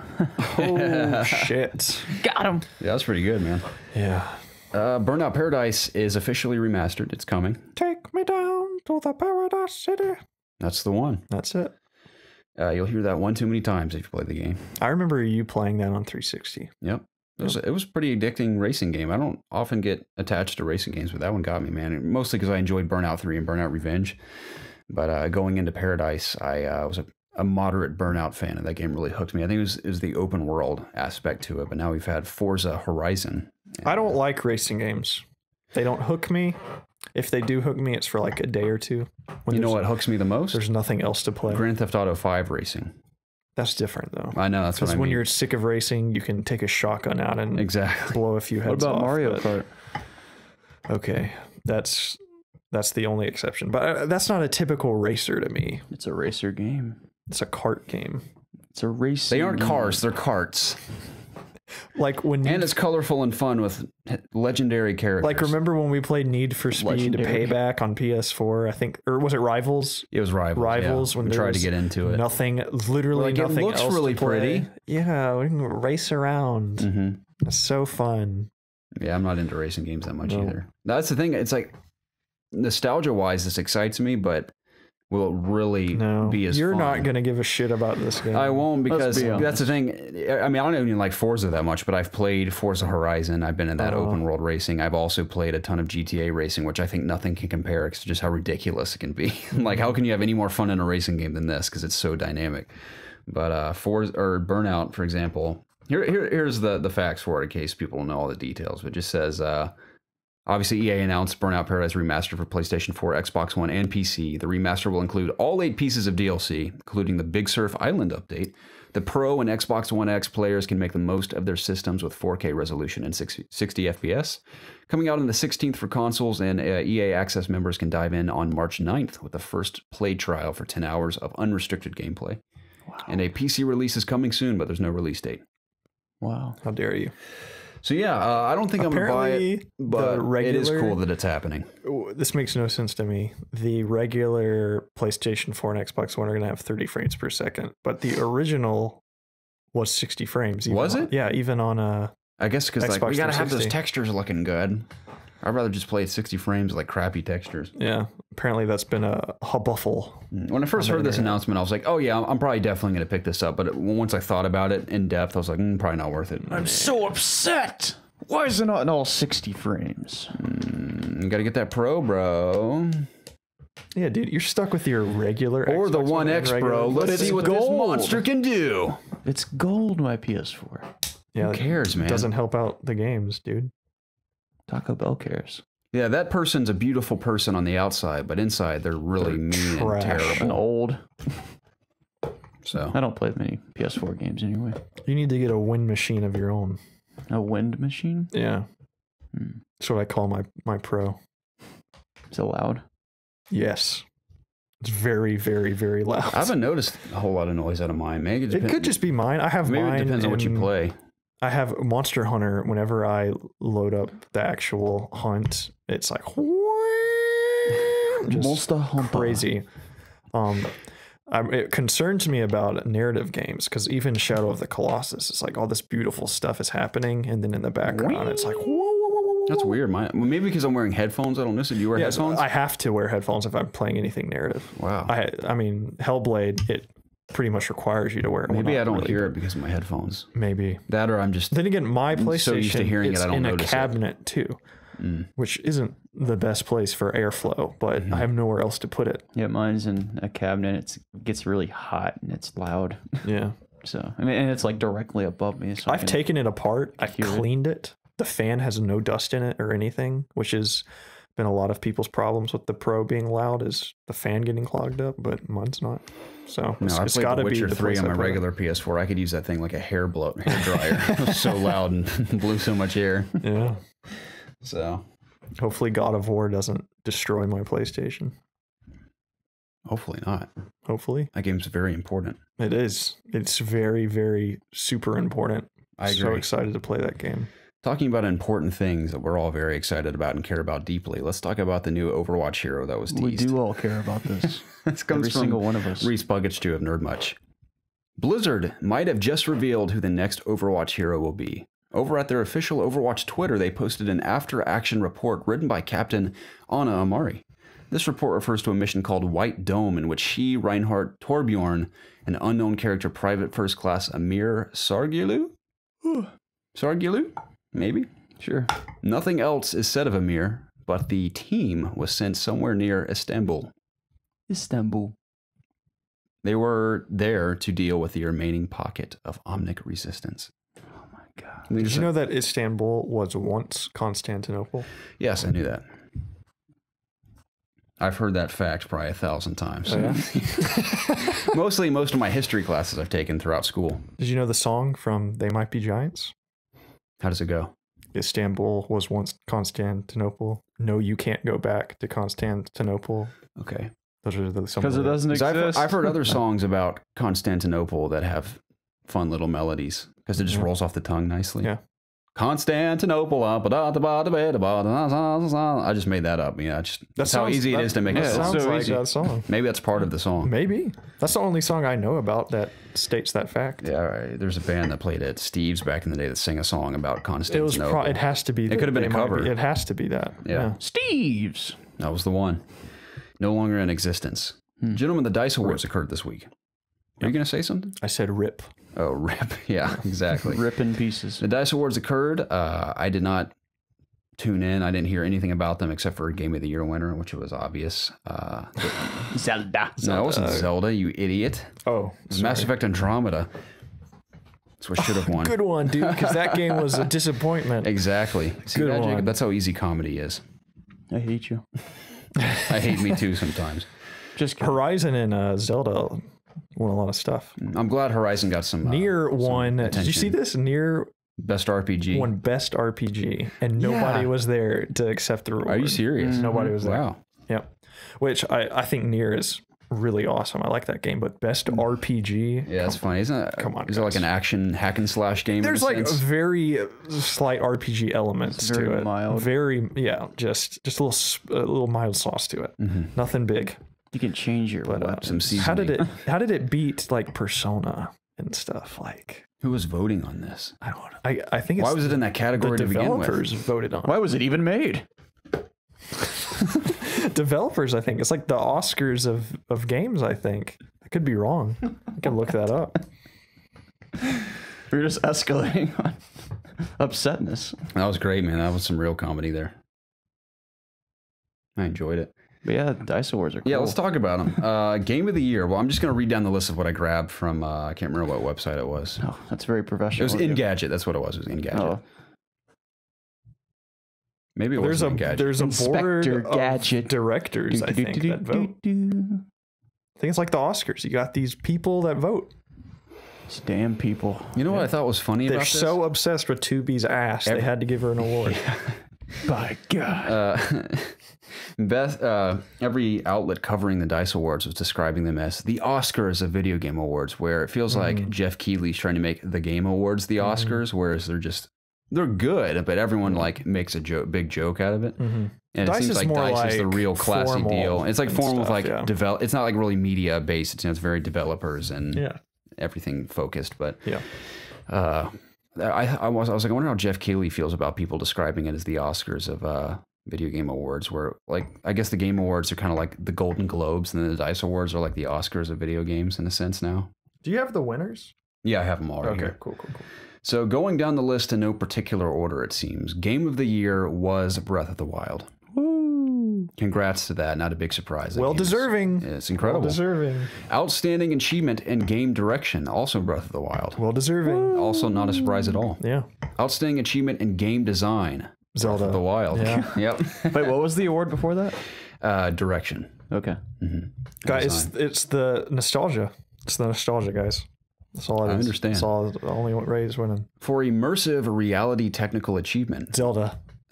Zelda It's again. got to be Zelda. So, what is where are the, Mobile Game of the Year, Zelda. Breath of the Wild.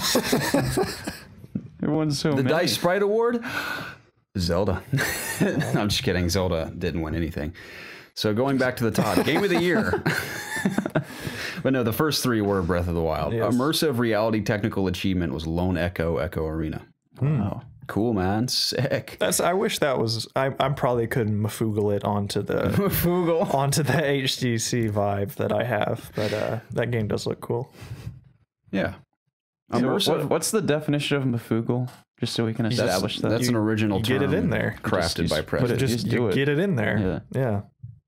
It's a synonym. So I for could that. like Mafoogle myself under the sheets of a Yeah, bed. Yeah. You Okay. definitely could, for sure, for sure. You can Mafoogle your way into seats you didn't pay for if you double fist with condiments. Ah, That's another example. okay. Remember we talked about the tactic of getting to your seat without showing your ticket to the ushers? You just double fist food to look like you know where you're going. They almost always let you go through. They're like, shit, we're not going to disturb this guy. His hands are full. Now, they may have caught on by now, but that worked for a while. Did you do that? I never tried it, but I know people have tried it. I wasn't bold enough. So you never personally mafoogled? No. I considered a mafoogling of myself. Well, I haven't mafoogled myself today. You're a mafoogle. But can also be a noun. Correct. What a great word. You've really coined something golden there, Preston. Thanks. Should add it to the dictionary for next year. Dictionary. Yeah. Knowing today's culture with like selfie and stuff, it could be there. The dictionary, if I worked hard enough, I could get selfie and lit. Yeah. Woke. And turnt. Turnt. This makes me want to throw up a little bit. Immersive reality game of the year. Also Lone Echo Arena. Mobile game of the year. Fire Emblem Heroes. Did you play this one, Jacob? No, you played Fire Emblem Warriors. That's what you played. Yeah. It was your favorite game of the year. You loved it, dude. I love it, dude. Yeah. I love it so much I just can't finish it. Exactly. Never want it to end. Yep. Speaking of mobile games, real quick, I was telling Jacob about this. Have you seen Digital Foundry's video from PUBG on mobile? Yeah. I was like, I'm impressed by this. Yeah. It ran really well. I mean, granted, they were playing on two pretty high-end phones. I think it was the Galaxy S7 or 8. 8 and the Razer. The Razer phone looks nice. That's 8 gigs of RAM in that thing. Can you believe that? I was like, damn, dude, that's like a standard PC's RAM phone. But I was very impressed at how well it was running. And it seemingly was not that different. It's like a couple, obviously the textures are all gone. How do you aim and shoot? I was wondering that. I didn't know if it's locked to just the one stick. Your whole body turns wherever you aim. I mean, I know you probably touch the screen to aim, but the shoot is a button too. So how do you? Correct. I guess you have to you can't move, aim, and shoot at the same time. It's impossible. It made it look to me when they were moving like it just is the one stick. Wherever you turn and aim is like just combined, and then you just shoot with your other thumb. That's what it looked like to me. I could be wrong. We'll see, I guess. Could be. But I was impressed by how well that was running. So I might try it on mobile when it comes. I don't know how well it'll run on iPhone 8 at that point, for me at least. But we'll see. Cool, man. Cool. Handheld game of the year, Metroid Samus Returns. I heard a lot of great things about this game. Yeah. Do you think you'll ever try this? No. Why isn't it on the Switch? I don't have a DS. Put it on the Switch. Is that what it's on? For some reason, I was thinking Switch. I forgot there's a Metroid coming to Switch eventually. Prime 4. DICE Sprite Award, Snipper Clips. Didn't we play Snipper Clips or something? No, we never played Snipper Clips. Snipper Clips is pretty fun. That was a launch title, wasn't it? It was. So, cool. The DICE Sprite Award. I could go for some Sprite right about now. Sounds pretty good. Outstanding Achievement in Online Gameplay. PlayerUnknown's Battlegrounds, yep. PUBG. I would say that is pretty astounding achievement. Yeah. And online gameplay. It really started a revolution. Now, how long would that revolution last? I don't know if Battle Royale will die out, if there'll always be an audience for that. I think there probably will be. There's always an audience for like even the most niche types of gameplay out there. Like MOBAs, for example, they're an audience that still really enjoys that. Ain't niche right now. I mean, it's popular, but then not every niche is profitable. Yeah, exactly. Then you see Paragon tanking in the mobile space, so MOBA space. So. Yeah, it's being tanked by a MOBA, or not a MOBA, a Battle Royale. Exactly. So Battle Royale's taking over. We'll see how long it remains at the top of the food chain of multiplayer game modes. Garrett, I feel very... Probably for a while. I feel very... Violated? I feel... Good. Comforted? Yes, comforted. I love touching your shoulder, Jacob. It's just so full of meat. Fills up my entire palm. I look forward to spending the week with you, You Jacob. can keep it there if you We're going to want. spend the whole week together, it seems. Yeah. Very excited. Naked. What? What? I mean, having fun. Exactly. Strategy simulation game of the year. Mario Rabbids Kingdom Battle. Yay. It's exciting. You almost played this game. Almost. Yeah, I couldn't bring myself to pay $60 for it. I think if it's discounted eventually, like $30-ish, maybe I'll buy it then. So not that I'm not saying it's worth that amount. I just, for that type of gameplay, I wasn't looking to spend that much money. Sports game of the year. Can you guess? Yes. What was it? FIFA. No. Give me one more guess, please. Please give me one more guess. Sports game of the year is MLB. It was FIFA. Oh, I was right? MLB. No, No one plays MLB. Yeah, the show. MLB The Show. No one Yes, plays people do, Jacob. No. Yes, No. they do. PS4 exclusive, mind you. They No. do. It doesn't exist. I would say that's a pretty underrated game. exclusive for PlayStation 4 because there is an audience that loves baseball. Yes. And will Talking play about That is niche. the baseball game. it. Yep. I think only one. the only one How right many now. copies do you think MLB sold last year? I'm going to say at least 3 million. 3 million? No way. Whoa. Not That's even a lot. not even a million. I like to be bold sometimes. I'm feeling bold today.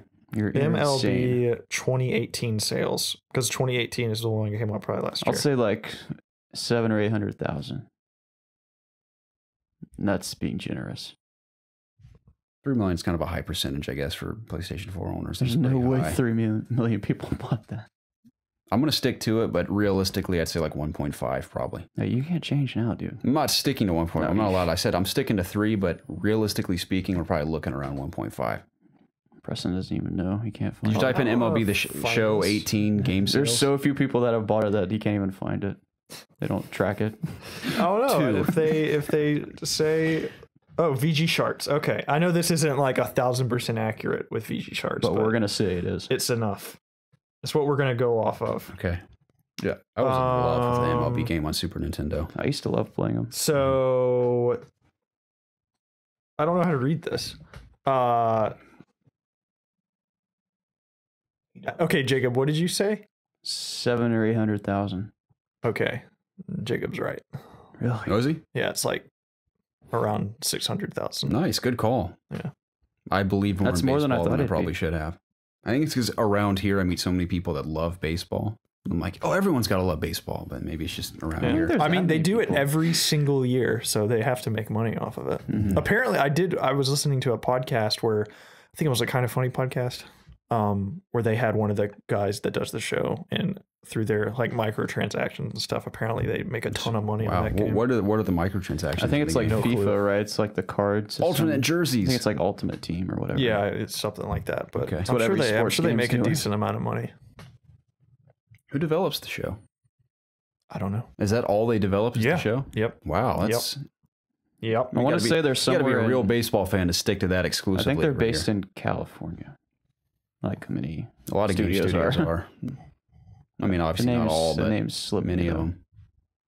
It is Sony Interactive San Diego Studio. San Diego. San Diego. All right, what's next? Funny story. Yeah, real quick. move This is along, This is very Garrett. short. Ha. I told you that Canadian lady who played at Smith's a while back told me that Ubisoft is like taking over wherever she. I think Montreal. She's where she Canada. lives. She says they are like completely taking it over. It's like everywhere you go, there's Ubisoft. Mhm. Ubi. Oh, is that it? That's it. Oh, thank you. I thought that was interesting. Like a game studio Thanks become again. that expansive, just take over a city like that. Yeah, thanks for that little Again. story. Yeah, Yeah, it's thanks. video game related, so you know, I got little pocket-sized stories like that. Role-playing game of the year, Nier Automata, like we discussed. Mm-hmm. Rad, dude. I heard people that really like the game call it Nier. Nier? Mhm. Okay. Nier Automatic. That's what they say. I'm gonna call it that from now on. I'm pretty sure I'm right, but leave a comment below if you've also heard the same. Nier Automata. I love that the amusement park theme. Oh yeah. So good. Ding ding ding ding ding ding ding. It's great. What's the one where it's the village? It's like hee hee hee ha. Yeah, that's it.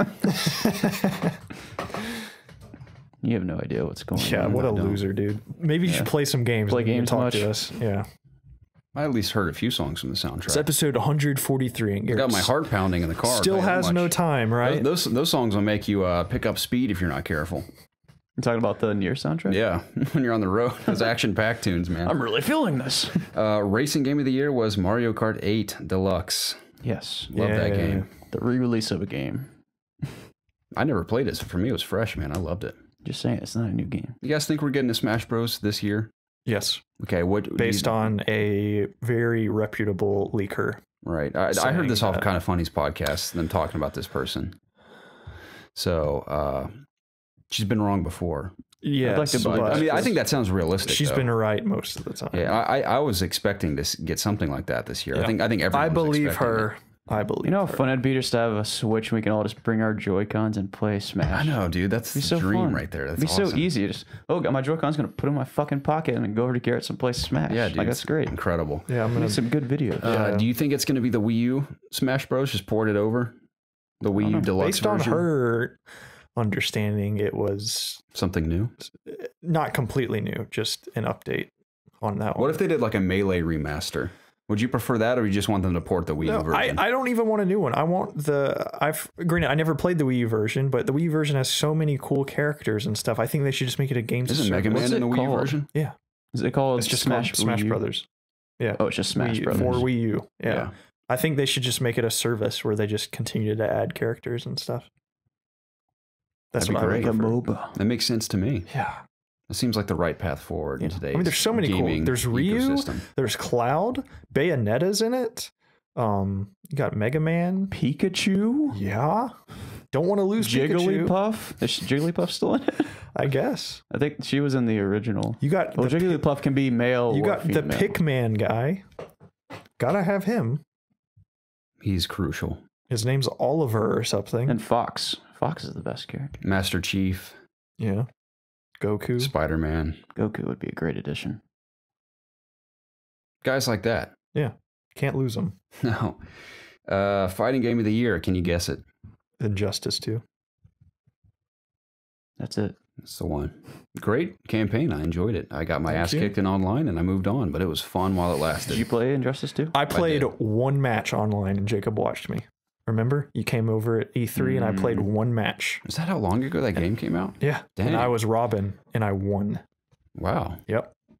My only match. I'm undefeated in Injustice That's 2. the way to quit like that, for Yep. sure. Mm-hmm. You're on a winning streak. Yeah. We should have just quit in Doom while we were ahead. I know, there. yeah. We were like 45 and We still are. Our win-loss ratio is probably like We're only 10 lost to 2 1 or or 3. something. So Yeah.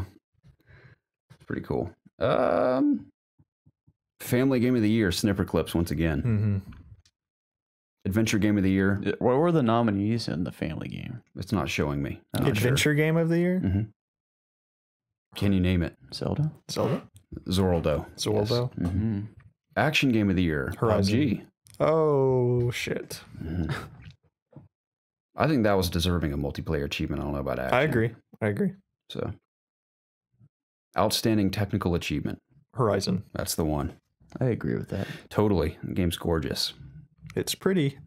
Outstanding achievement and story. Horizon. Yes. A lot of I'm people, also proud of that because I thought that story was I've heard really, people really knock surprised the me. story, but Yeah. I like the story. I liked Yeah. it. Now, I don't really like the way it was told necessarily because I feel like all of the main story beats were told through like those visions in the caves. I feel like every reveal was always in one of those caves.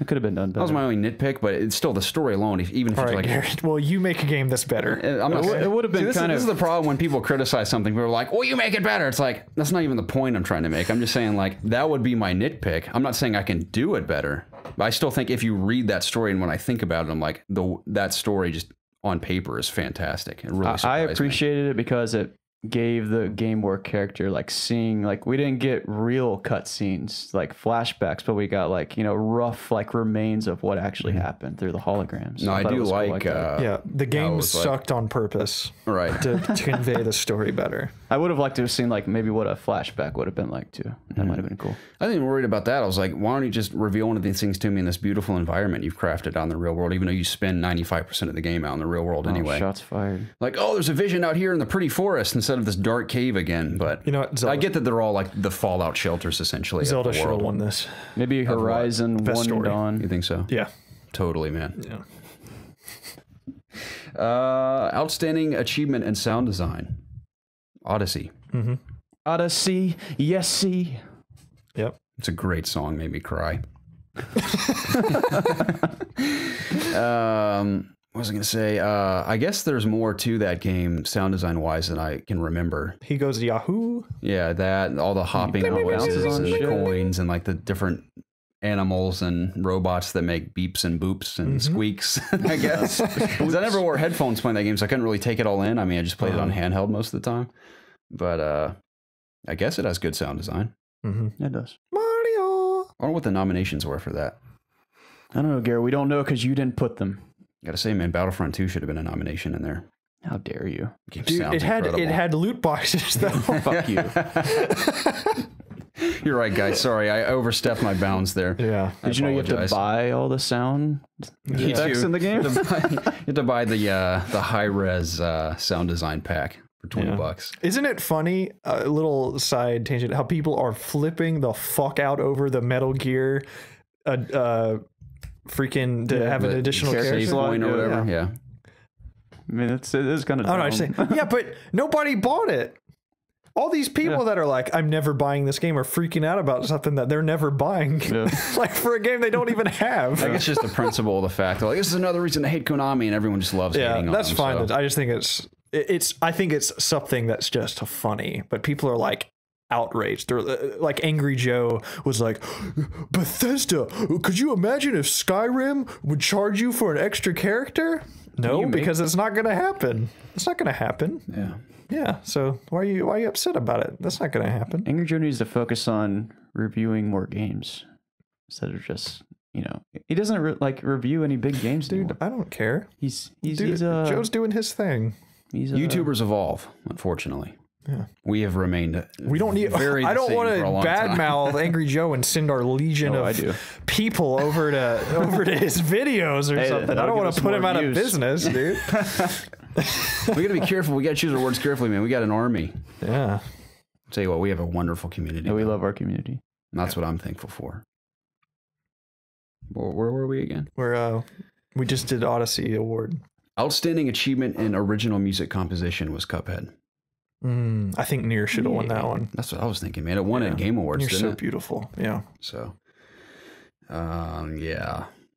Cuphead had some good music, I guess. The thing about Cuphead is that when I was doing Cuphead videos, I was downloading Cuphead music for those videos, and there's only a few songs that like really stood out to me. The rest were kind of forgettable. I liked it.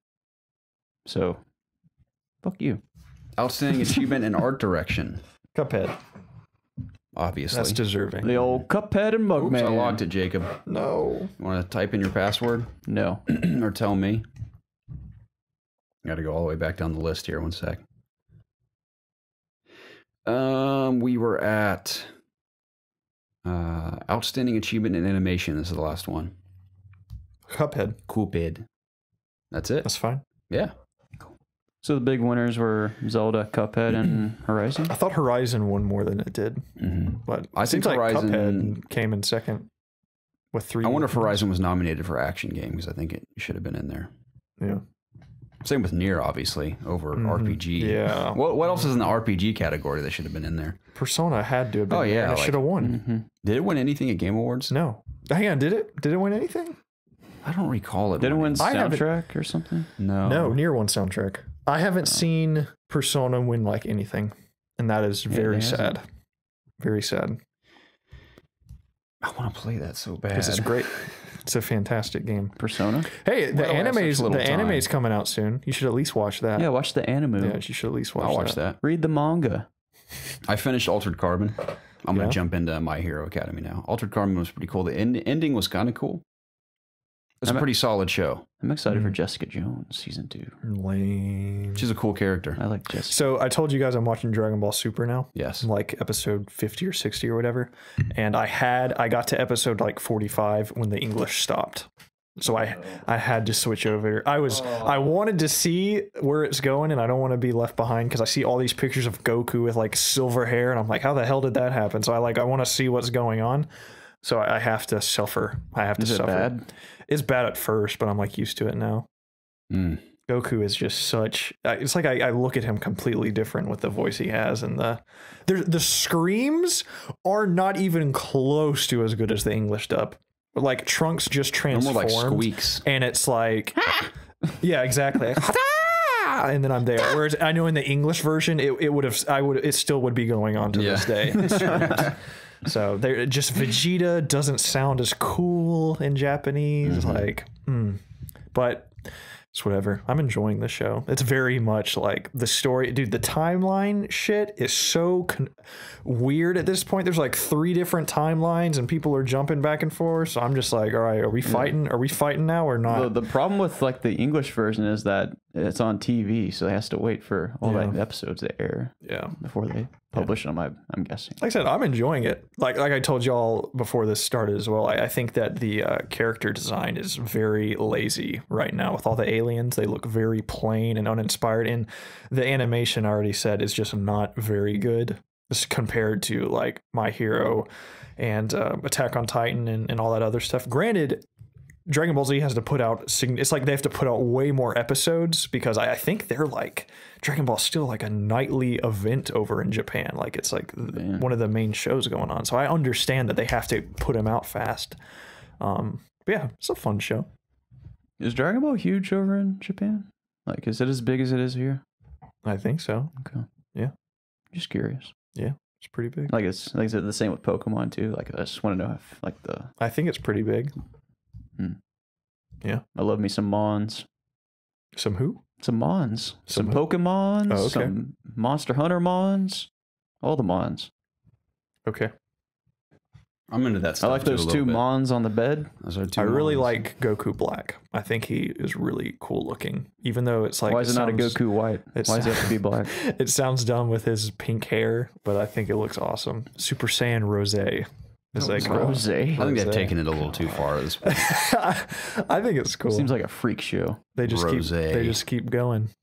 They're pretty much gods at this. They're like, they have god powers and they're still finding people who are stronger than them. It's like, it's funny to me. Seems like they're encountering a lot of evil, like people this the story. Goku Black is cool. He is a Supreme Kai apprentice who just hates humanity and he wants to kill him. And he got villain.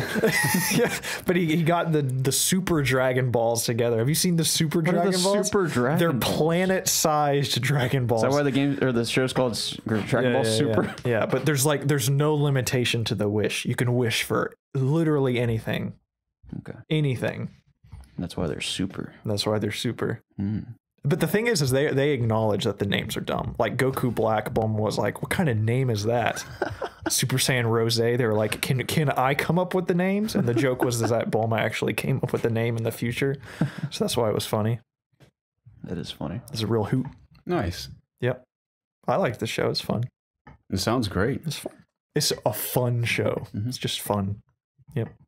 Anyways, I'm down for fun shows. I don't know if I'll ever watch it or not. It's something very much that like when it's late at night, Lizzie's asleep, I can't fall asleep. It's like, I'll watch like 8 episodes of Dragon Ball Super. Yeah. And then it's like 6 a.m. and I've wasted the night. Yeah. I can't watch anything. I can't watch My Hero. I have like 2 episodes left of My Hero, but we keep going to bed so late. She's too tired to watch it. So I can't watch that. I don't want to start anything new. She has no clue what's going on with Dragon Ball Z. And I highly doubt she would ever even care. So that's kind of just why the show is that's kind of why the show I watch is that one. Excellent. That brings us to community questions. A great segue. Yes. Ladies and gentlemen, thank you so much for your continued support of this podcast and our additional show, Ask IOG, by submitting questions week in and week out that fuel the conversation in the latter half of every episode, making it dynamic and exciting. It's always a surprise. Always a surprise. Lily looks so cute. That's zebra. I was just thinking she scares me. She's adorable. She is such a sweet one. Hey there, boy. She's missing a lot of teeth, but she's a sweet girl. She's frightening to me. Anyway, if you'd like to reach us and have one of your questions read on either of our 2 shows, you can reach us in one of 3 places. You can email us at ItsObviousGaming@gmail.com. You can tweet at us at @obvious_gaming, or you can submit your questions in the Ask IOG section on our Discord channel. And all of that information is found in the description of every single YouTube video, every Spotify and iTunes podcast. And find all that info there. And we encourage you to reach out to us on Discord especially and hang out with us because we all have a good time with the It's Obvious community. And join us on YouTube as well and comment on this video and anything we've discussed or these community questions with answers of your own. Because we love that community engagement on YouTube as well. Just really quick, this is a Dragon Ball character. What the hell? Crazy. Look at those nips. I know his name apparently. I forgot his name. It starts with an M, but it means like big nipples in his language. Dude, they're all in on the comedy and the show. Everything's like a joke. Yeah. I enjoy the comedic aspect of Dragon Ball. I think you would these like days. it. Literally everything ends up being a joke. That's why I loved Battle of the Gods so much, was because of the comedy to it. I think you would like Super. Good boy. I like the first like 10 episodes, whatever it was. That's a good boy. Okay, guys. So we have a submission from Kelsey. Forgive me, Kelsey, for botching your last name. I think it's BroQ. Maybe Kelsey, I will say. Is the question that picture? It is. Yeah, people have been tweeting that all over Twitter. Have they? Yeah. Okay, so I'm gonna blaze through these titles real quick. Maybe I'll submit this picture on Discord if no one has already anyway for everyone to answer because I'm interested in hearing. But it's just a question that simply says, choose 4 to keep, the rest are deleted forever. Wow. Should we pass the phone around to say our choices? Yeah, we can. I'm going to read them all out for the audience. You just read them all out quick. So it is, which Zelda is that? It looks like Ocarina of Time. I think it probably just means Zelda series. These are all just series. It looks like it's a specific, that says The Legend of Zelda. I thought it had a subtitle underneath it. Garrett, wake up. So yeah, okay, so Zelda, Super Mario, Halo, Half-Life, The Elder Scrolls, Grand Theft Auto, Assassin's Creed, Metal Gear, Sonic, Mega Man, Monster Hunter, Final Fantasy, Fallout, Doom, Dark Souls, Pokemon, Street Fighter, Call of Duty, World of Warcraft, Star Wars, Battlefield, Resident Evil, The Witcher, Total War, Mass Effect, Stalker, Deus Ex, Tekken, Bayonetta, and Harvest Moon. Now let me ask, this is from this point on. This isn't we go back through time and we've never had memory of all of these. Correct. Just from now onward. Okay. And once you start petting him, he doesn't want you to stop. I know. Mine will be easy. Zelda, of course. I don't care about Metal Gear anymore. Kojima's not involved. So I'm going to do Zelda, The Witcher, Fallout, and Grand Theft Auto. Out of those, that's mine. You want to go, Jacob? Yeah. Mine would be The Witcher. Well, should I pick The Witcher? I don't even know if they're gonna make another Witcher. No, chill out, dude. I think they will eventually. The Have World of faith, Warcraft. brother. The Witcher, World of Warcraft. There's a zebra down here. Pokemon. That's important. I like Pokemon. And God, I don't know. Why Star Wars on here? Like there's not. There's Star Wars video games. I guess, dude. I switch Witcher to The Elder Scrolls. Grand Theft Auto. Be my 4th. There you go, Garrett. All right, let's see. I'm gonna go Halo, Total War, Street Fighter, and Battlefield. Nice. Next question. I'm definitely gonna do after Breath of the Wild. I got to go with Zelda. Yeah. That game's incredible. So you can only imagine what they're gonna do next. So I'm gonna go Zelda, Fallout for sure. Mm-hmm. Those are my 2. Shit, son. Oh, it's like I want to say Mario, but don't know if I'm gonna go with that one. Oh. It doesn't have to be hard. I like Halo 5, but they haven't blown my mind. yet. Why are we saying like going go. forward? Why can't we just Yeah. pick our favorite 4 of those franchises? And the rest are Because deleted that's not forever. the joke. The rest are What are we telling a joke? What do you mean? This It's is just a for fun real. thing, dude. It's a fun little goof. This is a question, not a joke. But it's not what are your 4 favorites. It's you. that's what I did. You pick 4. I don't give The a rest damn. are gone forever. Yeah. So you have to put that into. Just your- give me WoW. Everything else Yeah, can just be because of deleted. my thing against The Witcher is that The Witcher's done now. No, you think it's I done. think it's done. See, that doesn't mean we're still not going to be able to get Cyberpunk. Cyberpunk's not on the list, so we're still getting Cyberpunk. So that's why I go to Elder Scrolls because I know there are going to be Yeah, more. I see Elder what you're Scrolls saying, later yeah. on down. That's what I was thinking. I'm not going to do Halo just because of the rocky road with 343. They've had their ups and downs for sure. They have a lot of strengths, they have a lot of weaknesses. But because of that, it's not the rock solid foundation that Bungie's Halo was. So I'm going to pass on Halo going forward, believe it or not. Thanks.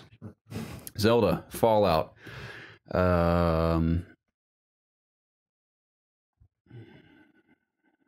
got to have GTA. Oh, GTA, of course. I was looking around. I was like, what am I not seeing here? GTA. Duh. I kind of want to say Elder Scrolls as well. Yeah. I want to be original too, though, because I mean, you and I share so many tastes. That's the problem. I have to do Elder Scrolls, man. Sorry to be boring. Yeah. It makes the most sense Yeah, out it of all does. those. You get a lot of, a lot of those are open world type games. A lot of these also, there are like no sequels coming out. Like Deus Ex, I'm sure there will be a sequel later on down the line, but why is Deus Ex even on that list? Because it's awesome, Jacob. Okay. Fine. Yeah. Now the only one that Deus kind Ex of is really awesome. that hurts It that is, I'm bro. losing is Final Fantasy. The rest, if we lose Halo, if we lose Mega Man, if we lose Dark Souls, if we lose Mass Effect, or Not Bayonetta. you know, Resident Evil would suck to lose. Bayonetta's so Like important. Stalker, why the hell is Stalker on here? They're not making new Stalker games. I was wondering that. Yeah, there's some of these just don't make sense. So I Yeah, don't know. do I think better that- lists. I think that was pretty easy. Thank you for your question, though. Yes. I'm waiting for Lily to jump up into my lap. She won't do it. Come on. Come on. You can come. Okay. All right. Number 2 comes from Dexter Clark. He says, so, is Monster Hunter World the most addictive game you have ever replayed? So ever played. So is Monster Hunter World the most addictive game you've ever played? Mainly speaking to Preston and Jacob. I've already put 40 hours into the game and I'm only just now getting to the Rotten Val. I've been mainly upgrading my gear. Rotten Val. Did I say Val? God, That's what I get for going to sleep at 6 a.m. waking up 3 hours later. Jesus. I've been mainly upgrading my gear. The gameplay loop is fantastic. Just wondering how much you guys are liking the game, and if it is addicting to you as much as it has been addicting to me. Is it the most addicting game I've ever played? Mm-hmm. No. Are you wondering if it's the most addicting game to you as it has been for him? No. Is it How addicting? is it addicting to? Oh, he says it at the to him? beginning. He says it. Yeah. Is it the most addictive game you've ever played? No, not even close. It's Is it pretty- addicting? Yeah, it is addicting. addicting. What when is the you're, most like, in the addicting thick game of you've it, ever you played? know? Ever? Mine's easy. Probably Modern Warfare, the original. I've never had more time in a game, and I played that game for years. It was a wow for you, Jacob. Oh yeah. Yeah. Mine was probably a cross between that Call of Duty and Halo 3. On Fallout 3, I had hundreds of hours in that game as well. That's another That one. I was very pretty addicted to addicting. Destiny 1 as well. Yeah. Monster Hunter, I have 100 something hours in, and I think, kind of like Jacob, I think I've seen it all. I Have you even I finished enjoyed it? the crap out of it. I'm on the Xeno guy. You should. Yeah, it's Yeah, a good fight. I'm gonna finish it. I'm gonna fight him. It's not a fun fight to But- farm, but it's a fun fight. Yeah, I'll beat him. I'll get the credits or whatever. But I don't think I'm, as much as I really like Monster Hunter and I respect it and I'm looking forward to the next installment, I don't think there's too much stuff out and coming out for me to just grind the shit out of it. Make new builds. Yeah, that's just not really, that doesn't interest me too much. So Monster Hunter is addicting though. yes, that first week To a certain point for me. damn, I was balls deep in that. Nice. Yeah, I couldn't stop thinking about it. Yeah. Andreas123 says, good morning, boyos. A little scenario for you. A person who has been frozen for 30 years comes up to you guys and asks what you should show them the best examples of video games these days. What do you show them? Can be games, consoles, or even trailers for upcoming titles. You know he's going to want that Labo. Yeah, for sure. Definitely. Oh man, Last of Us has to be in there. Well, you don't want to Yeah, terrify Last the of guy. Us- you Last know? of Us for He's sure. been frozen for 30 I would do it years. genre-wise. I would say for a narrative-driven action game, I would definitely say The Last of Us. That's the best example of an artistic approach to video games, how powerful they can be and how illustrious, I guess is a word you could use. Just Last of Us, from a storytelling standpoint, excellent. If you want story, Last of Us, I'd say open world RPG, I think Witcher 3. people sleep on Last of Us's gameplay as well. I think it's very fun. action-packed at times. Well, I don't know. I've seen discussions of is The Last of Us fun or not, but I think it's fun I think moments. the combat is satisfying. I think you and I talked about that when we first beat the game, is that that was definitely one of the best games I ever played, but certainly not one of the most quote-unquote fun games I ever played. And that never meant I was bored. Just gameplay-wise, it suited the story, I think. Yeah.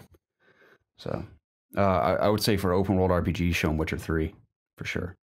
Yeah, The Witcher would definitely be something cool to show off. I I think VR. I'd like to show somebody VR that's dude, toss them in Super Hot. That game kicks that would ass in blow- VR. or just something like the Deep from Place. Just something to show somebody that obviously hasn't.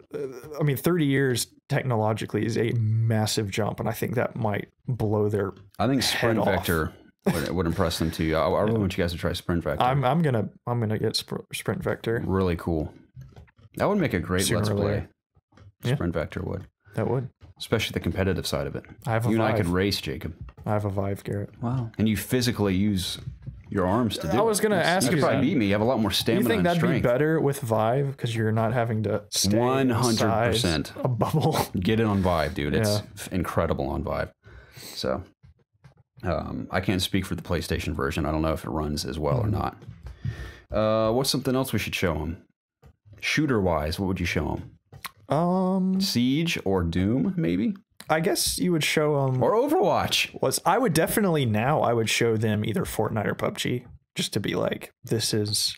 Look how many This players, is the, bro. This is the it thing. I think that's It'd be one of a those. PUBG type of game is something that I think a long time ago people discussed and kind of For sure. dreamed about a little. Yeah, I bit. definitely because it seems fantasized about too stuff good like to that. be true with the way technology was back in the day. I told you I used to fantasize when I was playing a single player game that I was in like a giant open world multiplayer game just to humor myself. Like the Locusts that were killing in Gears of War, those were actually online players from like a different faction. So you wish you were in an MMO, basically? I would get that bored playing campaigns sometimes. If I'd played them multiple times, like, all right, today I'm in a giant MMO and these Locusts are I real would players. show Grand Theft Auto 5 as well to kind of just show like this is a parody on what the world is kind of like nowadays, and it shows how far graphical fidelity or just how big a world can be, how just realistic a city can be in a video game. So I think that'd be a good one to show. Absolutely.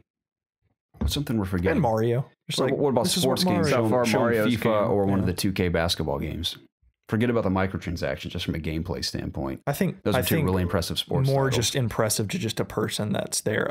Basketball, because nobody gives a shit about Mario soccer, actually is a dude. really good one because like he would have been around when Mario Madden. was first out. Yeah. So, Could you imagine going into like freaking what's the term where you go into deep sleep, the cryogenic sleep or whatever, having played the original Super Mario Brothers, awakening, and then like putting Odyssey in your hands? yeah. It'd be mind blowing. It would. Yeah. Talk about Maybe crime. too much. You wouldn't even know what to do. Mm-hmm. Yeah. He's actually 3D. What is this? Yeah. What is this witchcraft? What is this Probably what he'd tablet be in my thinking. hand? Where's the controller? Where's my mom? He'd probably be thinking that Yeah, too. where's my relatives? Why am I all alone? Why am I in this guy's room? Why are you showing me these games? What is this the future? Is the AC on in here? It's so cold. I think he'd be more. I think those would be the questions he'd want answered more. You're so like, no, than- you need to see these video games, sir. Shut your mouth. Shut your mouth now. Play these games. Video what? Video what? That was a fun one. Thanks, Andres. Carlos Perez says, what's a good idea for a map for PUBG to make it randomly came into my head? See, this sentence confused me. Because I thought he was going to say what's a good idea for a PUBG map? And then I thought he would say, this is the idea I have. Okay. So that's the way we're going to read it. So we'll give our own ideas after we read his idea. So he says, imagine a PUBG map on the moon.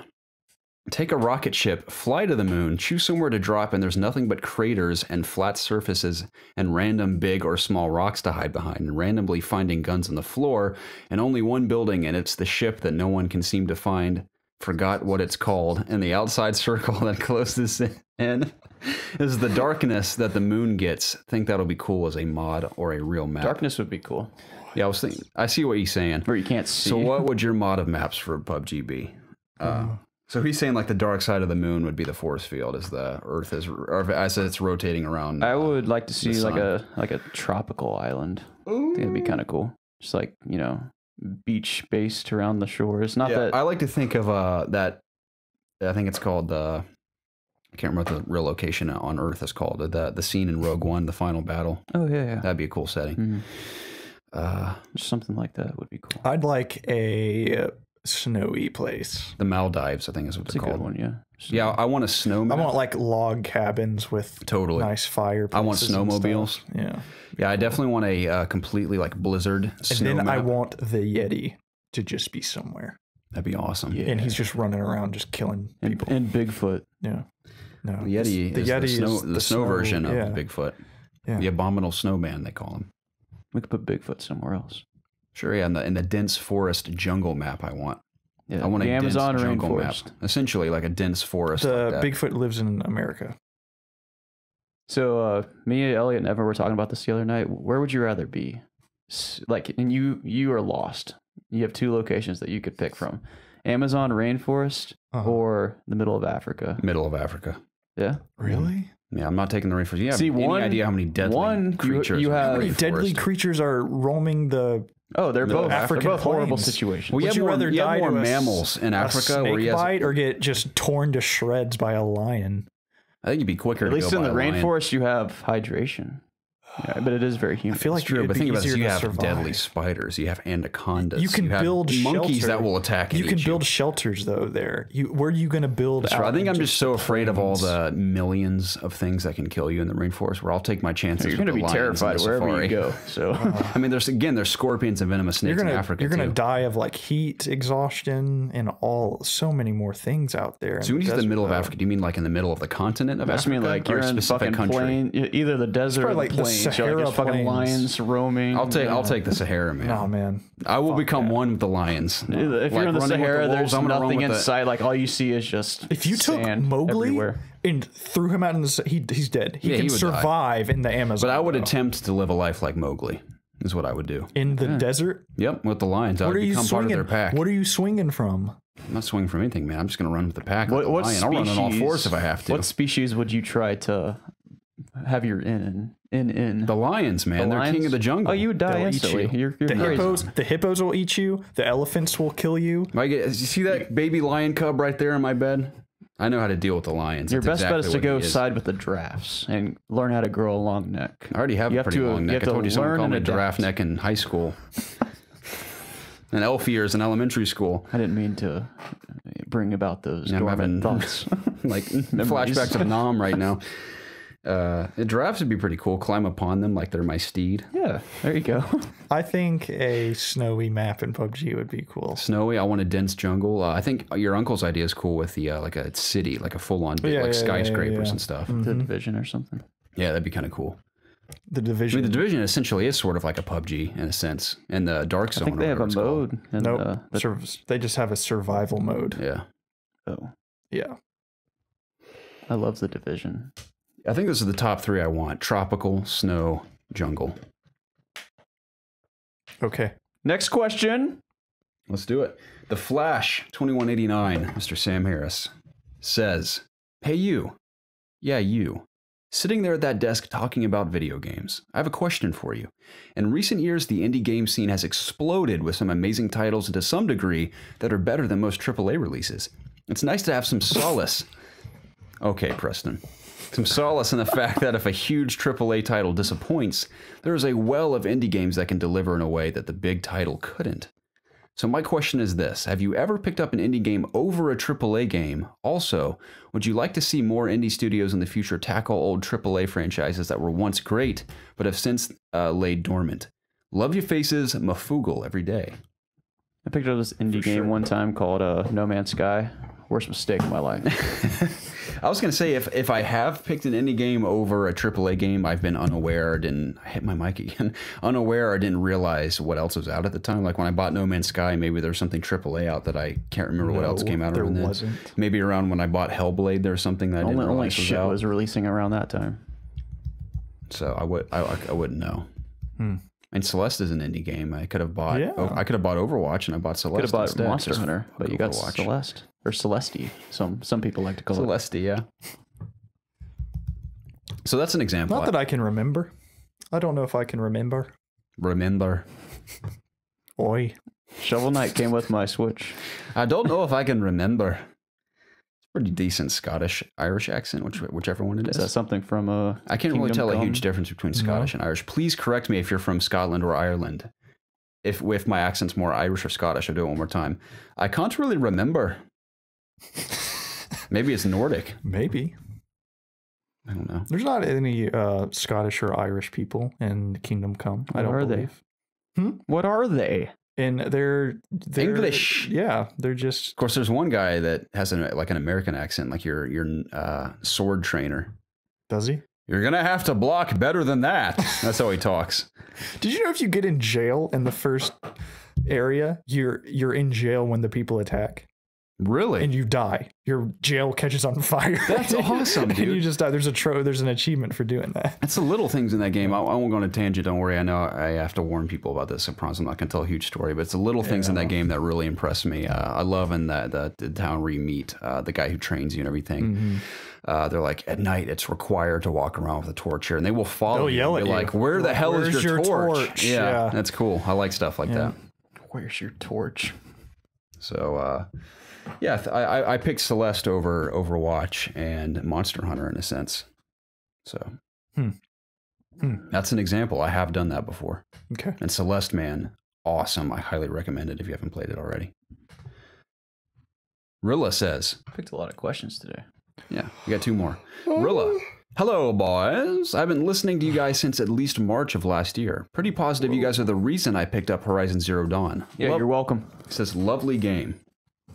GTA is my favorite game series, and I was wondering if you guys worked for Rockstar and were assigned to create the story for GTA 6, what would you come up with? My idea is it for to be set in Mexico, Texas, Southern California region, and the characters be former cartel members left to hold the bag, so to speak, after a time in prison.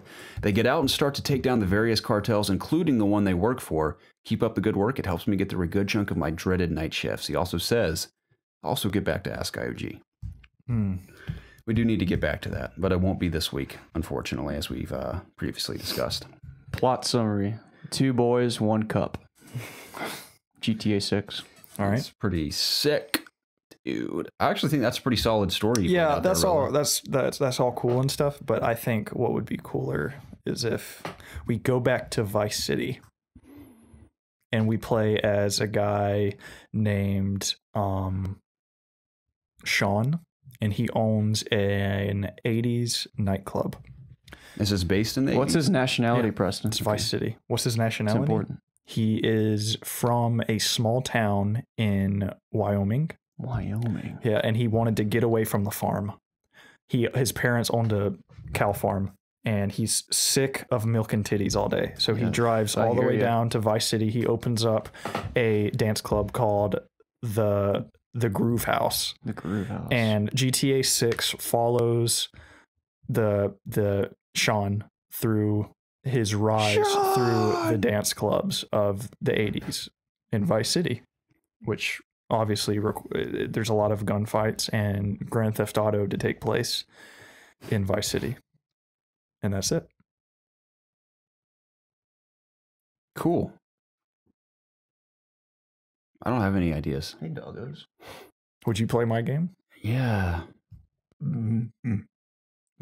Bless you. Bless me.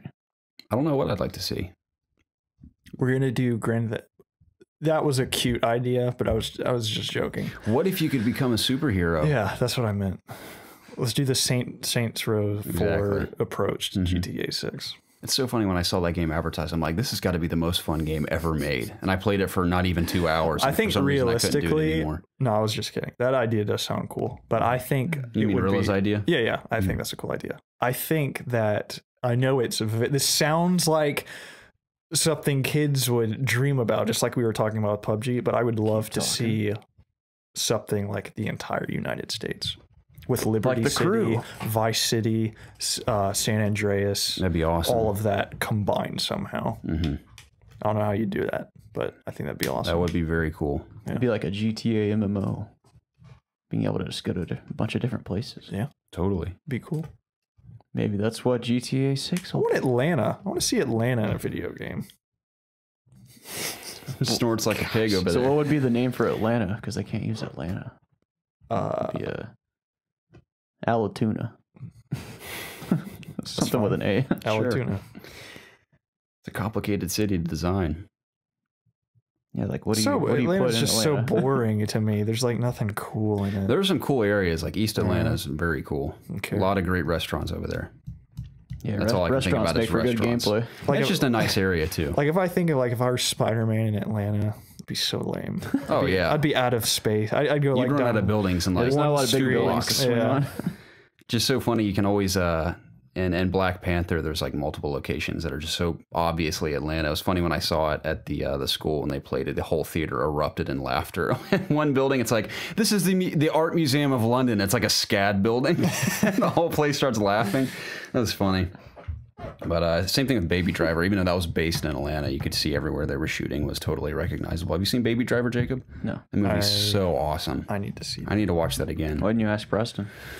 I couldn't remember if he'd seen it or not. I was going to ask him because he next. knows that I watch films. He knows that I'm cultured in films. Yeah. So Totally.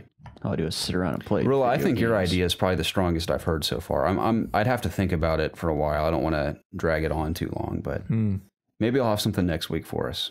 Yeah, I'll give it you're some gonna thought. remember. I should ask that guy on Facebook that's posting that he knows all about GTA 6. I should ask him. Okay. Jax, we got one more question, then you can be petted. Yeah. Okay.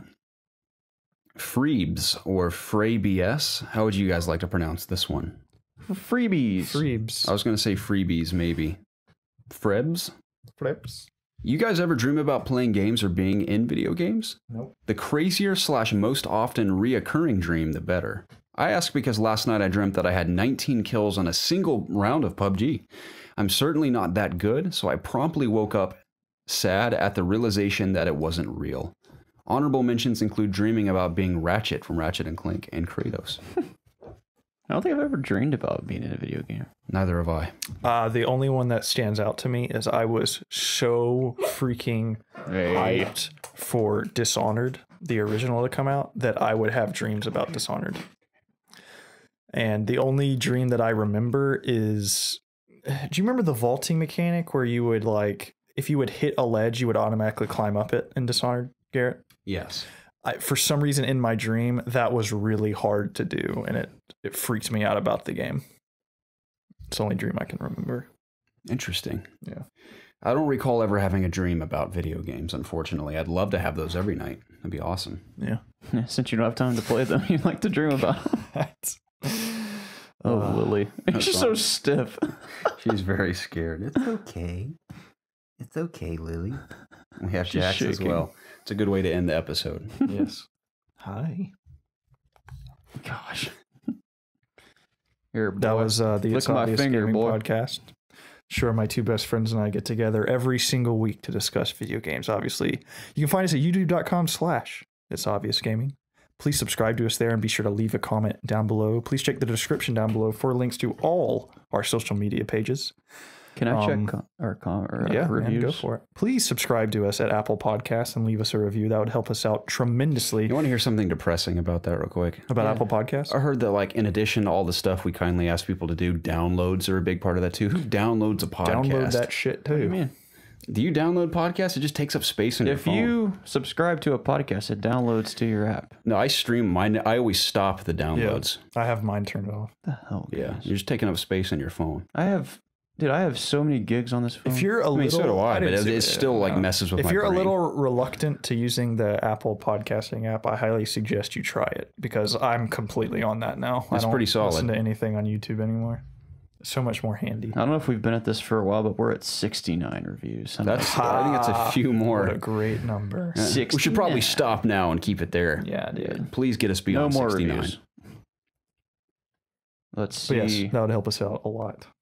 We got a new one Oh, from Tribe Call DQUES. Tribe called DQs. 5-star. 5-star. Thanks, man. Excellent. Notice me, senpai. Notice me, Notice me. senpai. Notice me. These guys rock. Very entertaining taco talks, plus some game segments. They host an active. We do have a lot of bullshit. They host an active Discord community and are very involved. Props to you guys and keep doing your thing. Thank you very much, sir. That's very nice. Or Yes. or lady. We greatly I'm not here appreciate to discriminate. you taking the time to do that. Thank you very much. Yes. Yeah, definitely check out our Discord. We got a lot of nice people there. And please comment on YouTube anything you have to say, even if it's like, "Hey bozos, how's it hanging?" On YouTube, any comment helps. Just mafuga your way down there. Yeah. Google your way into one of the channels and let your voice That's be our heard. word now.